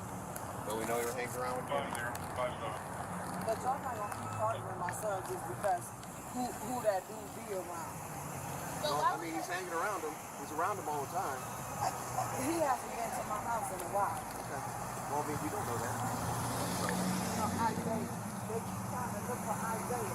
But that's not the detective. Oh, they can sue them. They can sue them. He had a warrant, but the other dude on probation. They could they the driver in some way? Maybe so. You said the 26th, right? Yeah. So look, man. I'm just going off what the detectives are telling me, okay? So you're also being charged with scale and marijuana. All right? They're both misdemeanors, okay? I understand you fought it, but you listen, I don't agree with what's going on, but I don't want my son killed either. No, I agree with you. We want to try to help that situation out as well. That's why we're trying to get rid of some of this violence in the city. You know what I mean? So, I mean, do y'all have his charges or? It's going to be carrying concealed weapon and improper handling a motor vehicle, firearm in a motor vehicle. So those are F4s, felonies of the 4th degree. Has he ever had a charge before?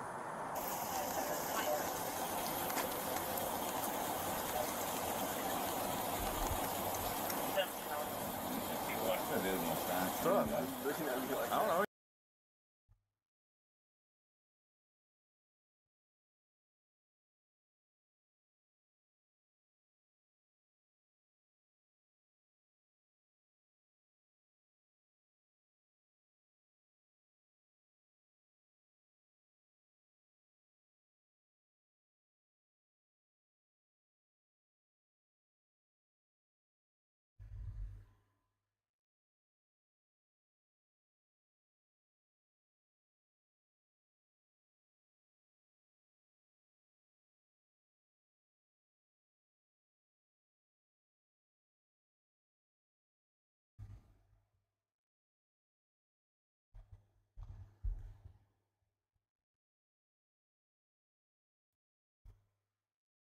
Let's talk salary. Great. What do you typically offer for this role? It's competitive. And if it was a number, it would be... A competitive number. With Indeed, you can...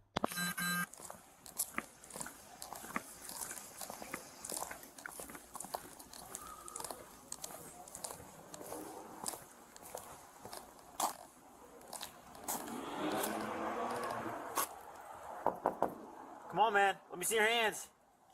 Let me see your hands.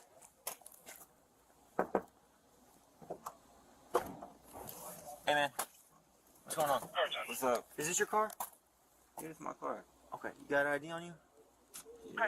Oh, can I see that, man? We got a call because they saw people messing around with cars, busted out back window and stuff, so we're just trying to make sure everything's all kosher, man. That's all. Yeah, it's my car. Okay. You got your ID? Oh, this nigga out here stealing cars and got caught. Actually, yeah, I already got my ID. I already said that, and I ain't gonna cap. Like, I don't, like, why are you searching my car? Or not searching my car, why are you asking about I already told you why. We got a phone call. Said they saw people messing around with cars, a Chevy, and a black Kia with the back busted out back window. Yeah. So, and then that dude over there just pointed you out to us. That is facts. All right, well, shoot. And I was like to the girl, all right, can you get this? I want to get out, and then you can just set it on your dash. I'm not gonna count. I'm about to use my pocket. I'm not going to my pocket. No disrespect to y'all. I'm not trying to be funny or like that, but What's I'm going not. on? Is he not going? All right, go ahead and stand up. We just want ID, Come on, man. that's What's it. the difference? What's wrong? Oh, shit. I'm better reach in my pocket. Okay. Stand up. Why don't you guys stand up and just... Do you have anything on you? You have any weapons on you, man? No, but you ain't gonna be like going on. So, my name's Officer Traylor with the Akron Police Department. We're asking you to stand up. We can either stand up or we can do it the way that you don't want us to do. Right? Please stand up. I'm gonna grab it. I ain't gonna grab it. I'm gonna grab it. I ain't gonna grab it. Just stand up real quick. No, I'm here. He got his ID? Yeah, I got it. Yeah, it's right here. I don't want to do all that. No disrespect, huh? There you go. Is this car registered to you? Okay. What's up with you being weird, man? We're not tripping. I'm sorry, bro. I'm sorry, Like bro. you said, somebody was just going through people's cars or whatever. No. We're just here to make sure ain't nothing crazy. What's your name?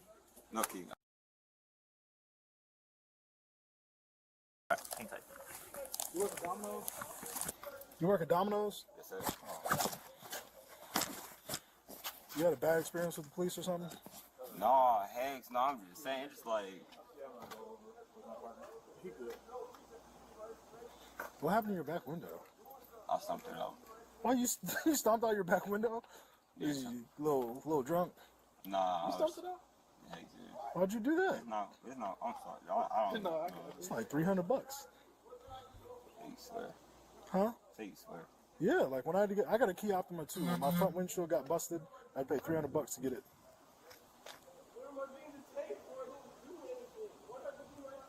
We're just trying to prevent that. Yeah, see, that's how it was gonna go. We're just trying to talk to you, man. All right, man. That's what I'm gonna have you do. Stand up. I got you. All right. You could grab the things out of his hand. You got your phone. All right. Let me grab this from you, man. All right, my man. Put your hands on top of your head. Turn around. Interlock your fingers. That dude with the Interlock your fingers. turn around. Just listen. All right.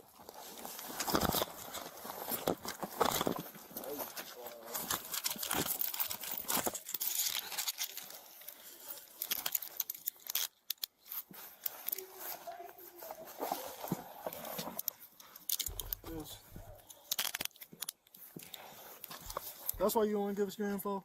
What? You got warrants or something? No. You gotta have some kind of warrant.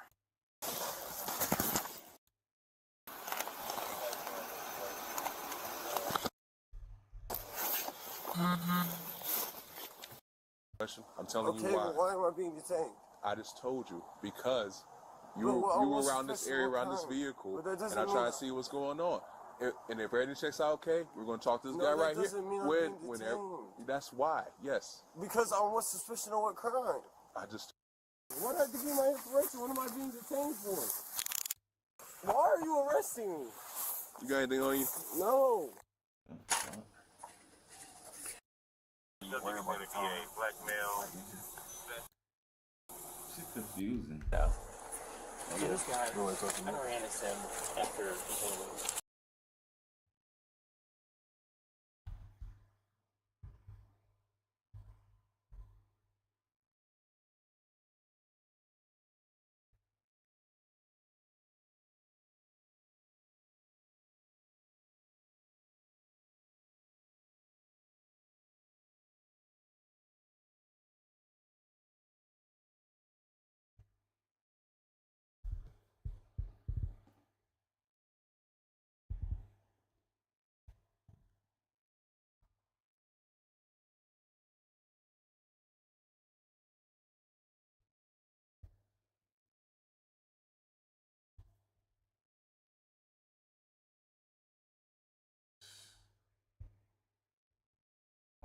Fuck what she accept 3 of them like she doing some dumb ass shit, bruh. I swear, dog. That shit just make me want to get off and go to sleep.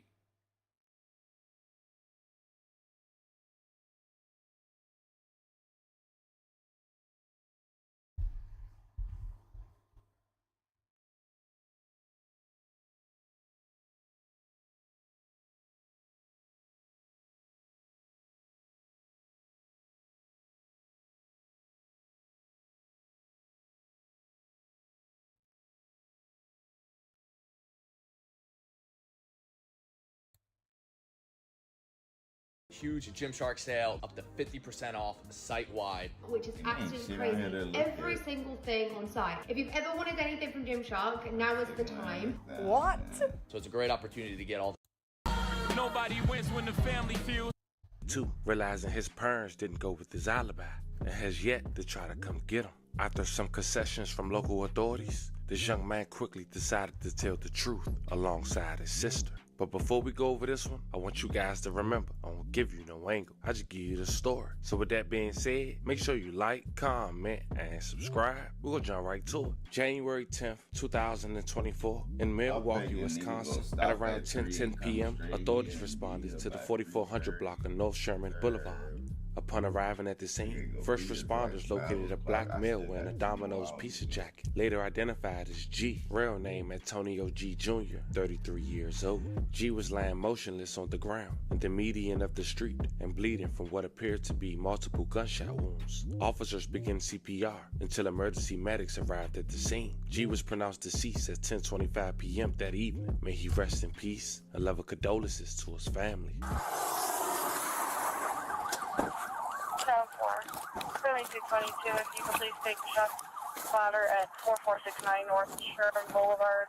3 rounds for location more updates in the CAD regarding 700 survey shooting. Ronnie? Okay. Okay. All right. So, 7280.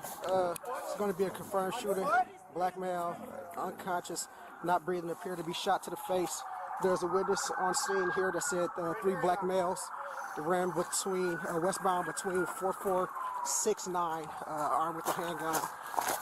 I'm gonna show me checking the area.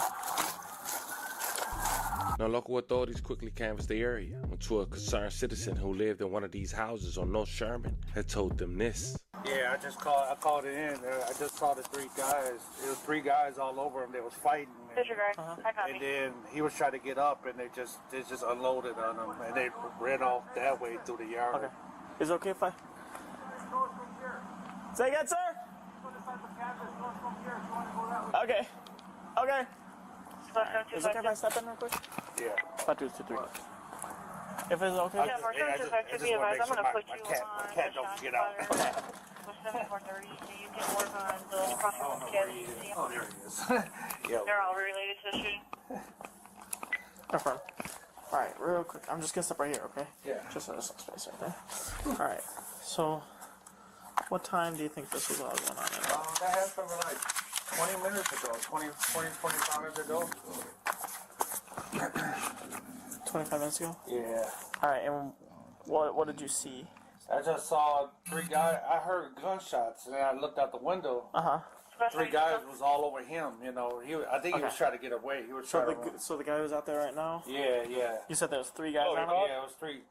Looked like 3 kids. Just want to confirm, They do you looked want kind them of to young. pull the Fiserv K9? They got What were they 943 wearing? and 945. No, they was dark clothes. I couldn't see that far. No, I couldn't see that far. Eventually, an investigation was underway. A break in the case is when authorities quickly got the IP address from the online order that was made to make the Domino's pizza delivery. Now, this house was identified as a house that most of the people in the neighborhood would come to hang out. And after having a search warrant to go inside this house, authorities quickly discovered drugs and even firearms in the garage and the house. The drugs was in the bedroom of the daughter of the couple who owned the house. And eventually, she was arrested. Her name was Jalea. She had just had a baby. Now, Jalea and her brother ended up getting arrested. And unfortunately for the 2 siblings, they had to speak up. The others didn't live there. They told authorities the truth the second conversation. It was after spending a little less than 24 hours in a cold cell. And at this time, authorities had every right to. I mean, their house was opened up to murder suspects before and after a crime. And because of that, when it comes to their first interrogation, we'll probably play 5 minutes. Now, essentially, it was everybody word for theyself.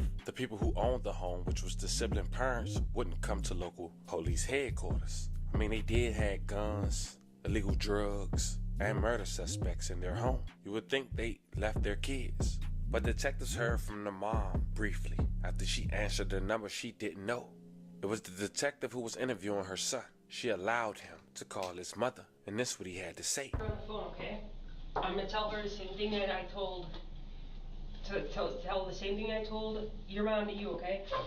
It's gotta be a short conversation. You can't talk about anything about this case or anything like that, all right? Anything we talk about. Yeah, anything that in here. Just if you do, I gotta cut the phone off, right? Just that you miss your lover and all that stuff, okay? Yeah. She's worried about you too. Miss Dominique? Yes. Okay, here's your son now, and it's on speaker, okay? Okay. All right. Mom. Yeah. Where did it go? Let's one. It's okay. You know how to pray, just pray. Be quiet. Stop crying. You was okay. I just love you. I love you so much. You know that I always loved you. I love you so much. Okay. I'm sorry. You know how to pray. You go to church. I'm sorry, Bob. Sorry for what? Put you through this. Okay.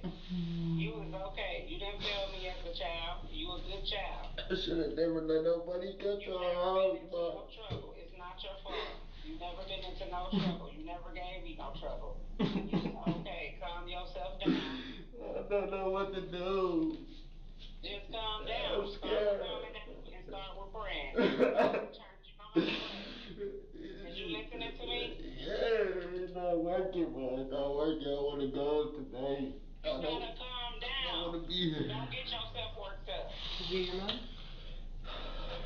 Don't get yourself worked up. You have to say it's okay. You don't know how to pray. You go to church.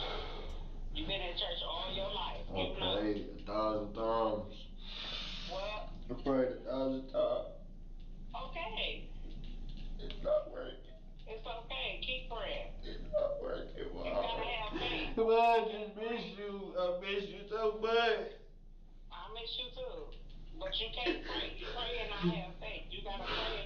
I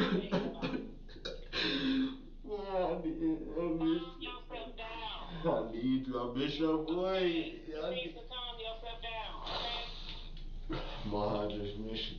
Laquan, You tell my dad. you be worrying by you in there crying and stuff like that.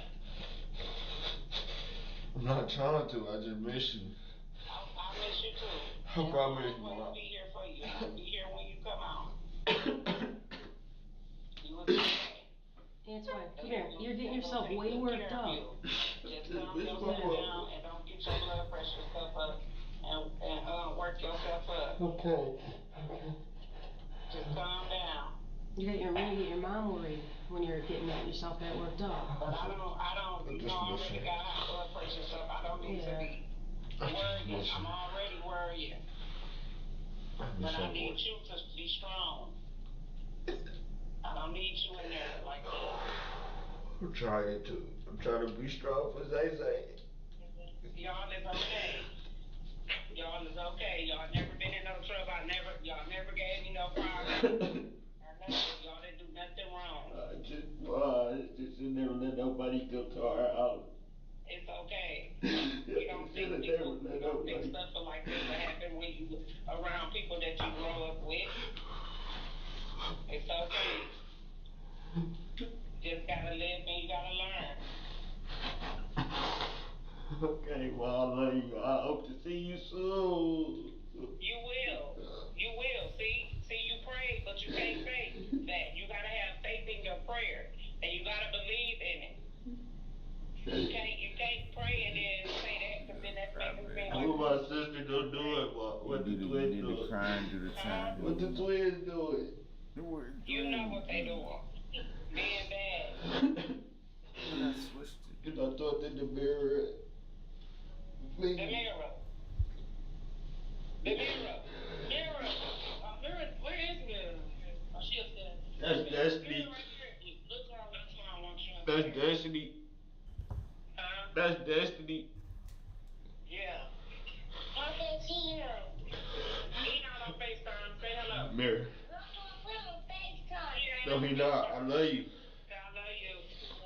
I love you. Bubba, say you love your brother.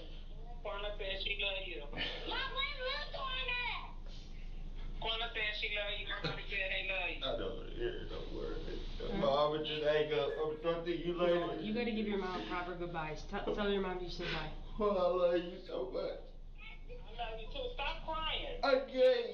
Please stop crying. I just want to go home. You gotta wait till they done with their investigation, little one. That's what we told him. He's just got himself so worked up right now. Look, you gotta stop working yourself up. You gotta let them people do their job. I am, Ma. I am. Now that was day one. And Antoine was basically deflecting everything because he felt he truly didn't have nothing to do with it, so he would easily come home. But he realized after being in that cell for 24 hours that that's not how this process go. As far as his sister on day one, Jayla, well, she was even confused on why her mom and dad didn't come get her. And I guess you assume, just like what I did, they had a home full of drugs, guns, and even a search warrant for an alleged murder suspect. To them so that we can fucking go. We didn't do nothing. We ain't got shit to do with shit. Talk so you can go home. So the thing we gotta do right now is we gotta talk to Dominique, your mom, Dominique Jones. Yes, call her. I'm still trying to figure out why they haven't called. Okay. Like, I don't know. they probably scared too, but shit, y'all need to tell them like shit, y'all kids is in here, shit. Yeah, because she's the one of the you heard this conversation. You're the one. Yeah, and she don't want to put them out, so like shit, cooperate so we can fucking go home. Was this on speakerphone when she was talking to your auntie? No, I was in my room. She was in the living room. I just heard her. My mom have a louder voice, so I heard her like, and then I peeked out the room like, what the fuck going on? Okay. All right. Anything else? Think we good? Any questions for us at all? Shit, I'm ready to go. I know. Okay, we'll check. Yeah, figure some things out here. Try to talk to your mom. Man, I'm like, why they didn't call yet? Like, I don't get it. Yeah, I guess I'll put you back upstairs here. Or after going back to their cells, overnight the siblings would calm down. They would be advised to tell authorities what they want to know, basically tell the truth. And they did just that. But Antoine would say a little too much in his defense. Still in the same attire as the night before, he would go on and tell authorities what he knew. Everyone is welcome at Ono Hawaiian Barbecue. Disney's Lilo and Stitch in theaters May 23rd. Calling all aspiring nurses in Coachella Valley. Kickstart your career with SJVC's accelerated nursing programs. Earn your degrees efficiently and affordably. Train to become a skilled vocational nurse in as few as 15 months, or an accomplished registered nurse in as few as 20.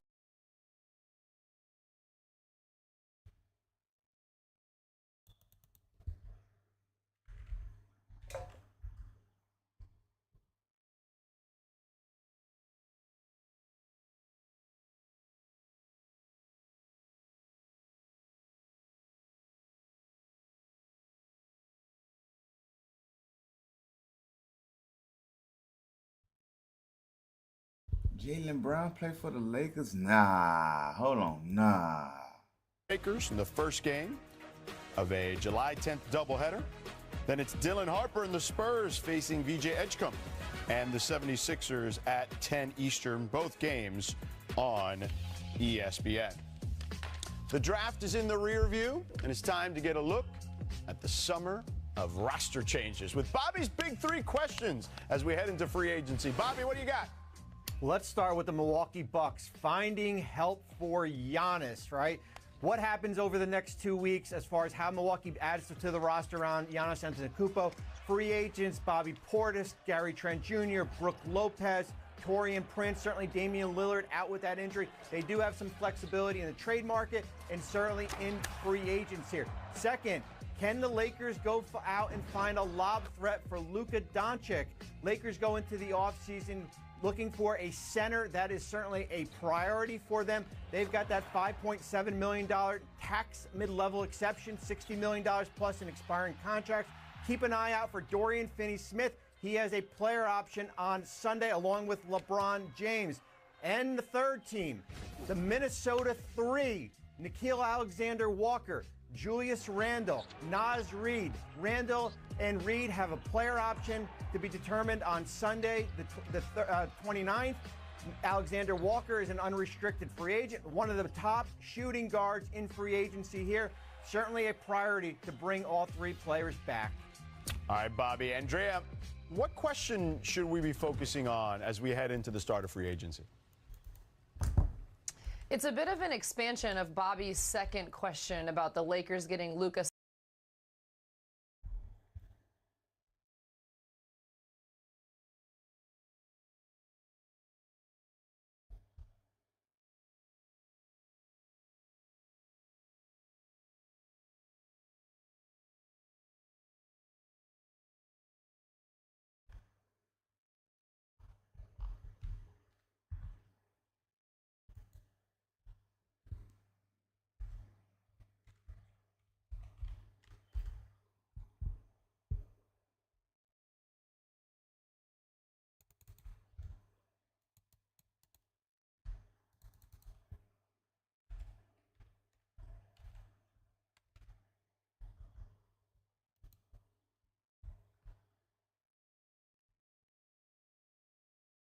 Man, Jaylen Brown play for the Lakers. Whoa. Oh, that's crazy. Oh, that's nice. Giannis, let me see. Dang, Giannis ain't going to the Lakers.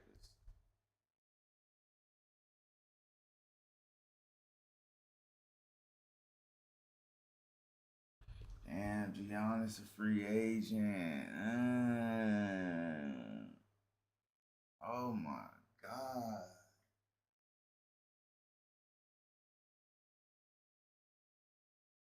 This shit looking crazy. I think he'll stay though, because his team ain't broken. This nigga averaged 30 points. All you need is another person who averaged 20 and another person who averaged 15. And shit, let the other two just be what it is and they can ball out. They got Dame, they got Dame and Leonard. I wouldn't, hell no, I wouldn't leave. Fuck no. Hell no. Leave for what? If he leave, he just tripping. And that's their fault. Cause look who they got. They got Damian Leonard, nigga, Kyle Kuzma, Brook Lopez. Like, who else you finna get better than that?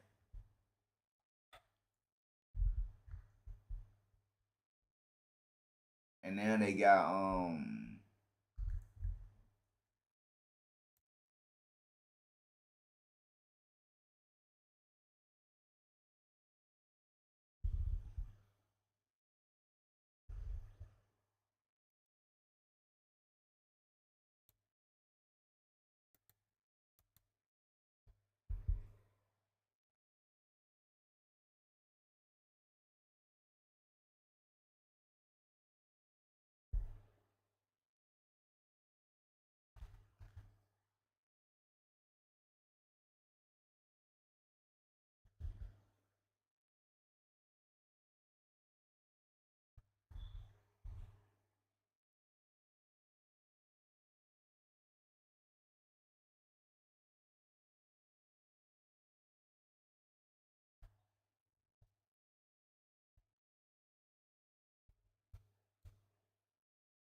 Go ahead with plate vehicle 8.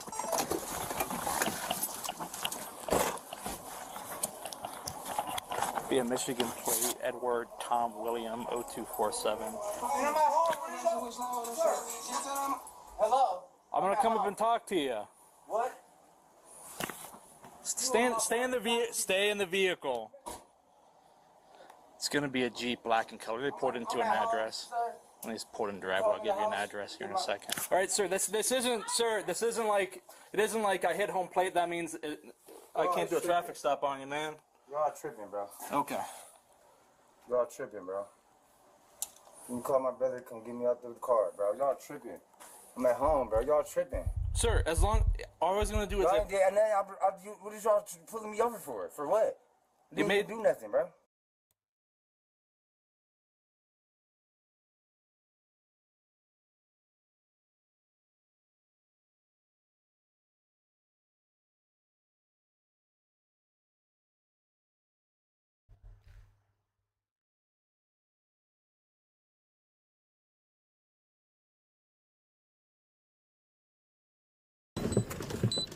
Go ahead with plate vehicle 8.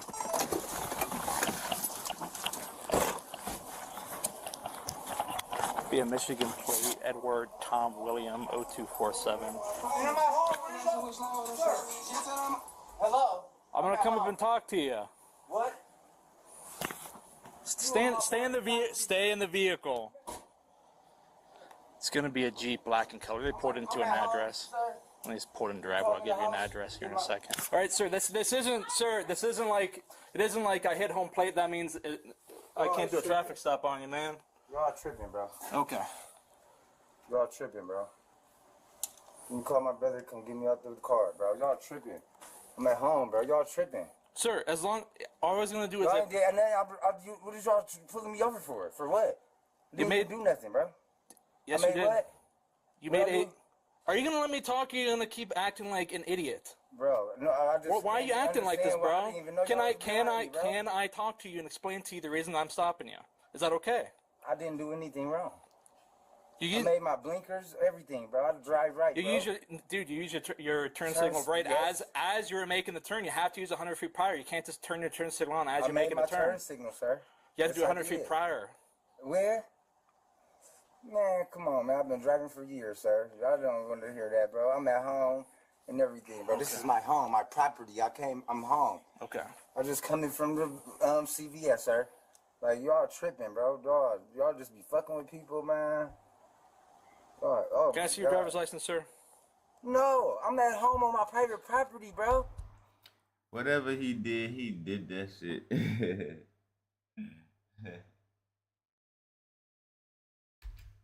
Sir, this is how it's gonna work. Either you give her your driver's license, and we just get this traffic stop over with, or you can be placed under arrest for obstruction. Bottom line. Obstruct, sir? You're not giving me your. Listen. Listen. I'm a private driver.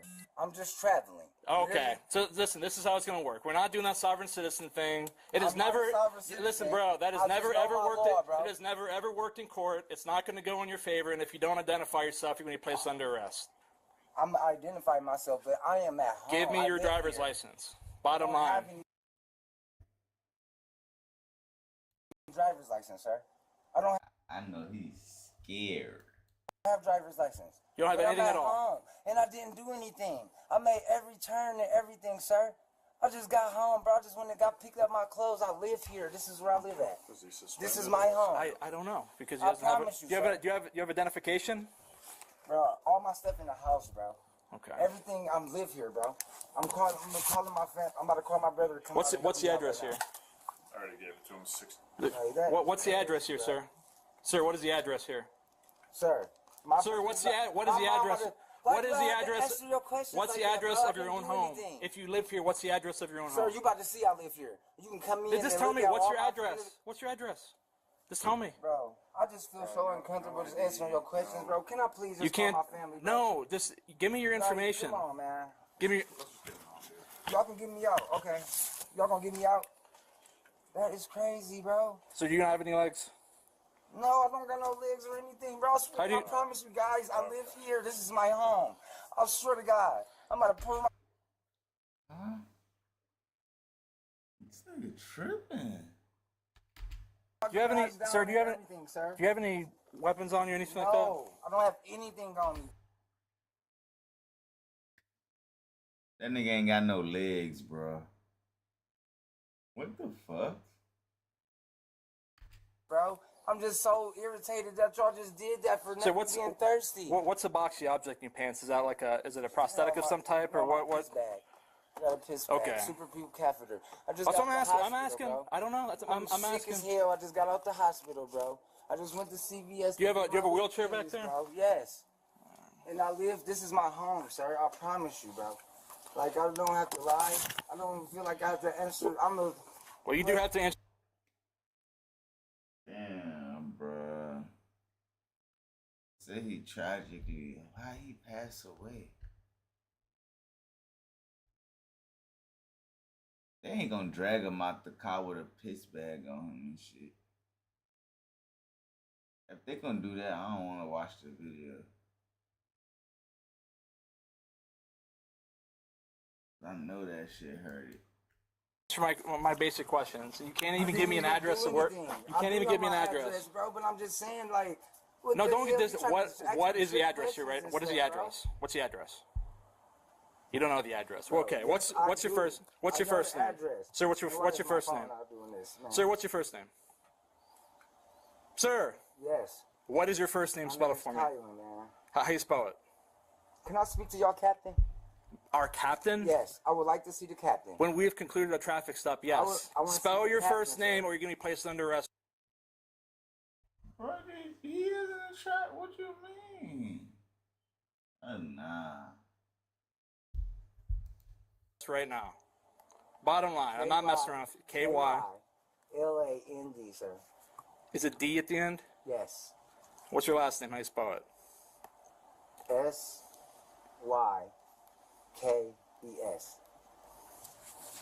What's your social security number? I don't know my social by heart, sir. Okay, dude. Mr.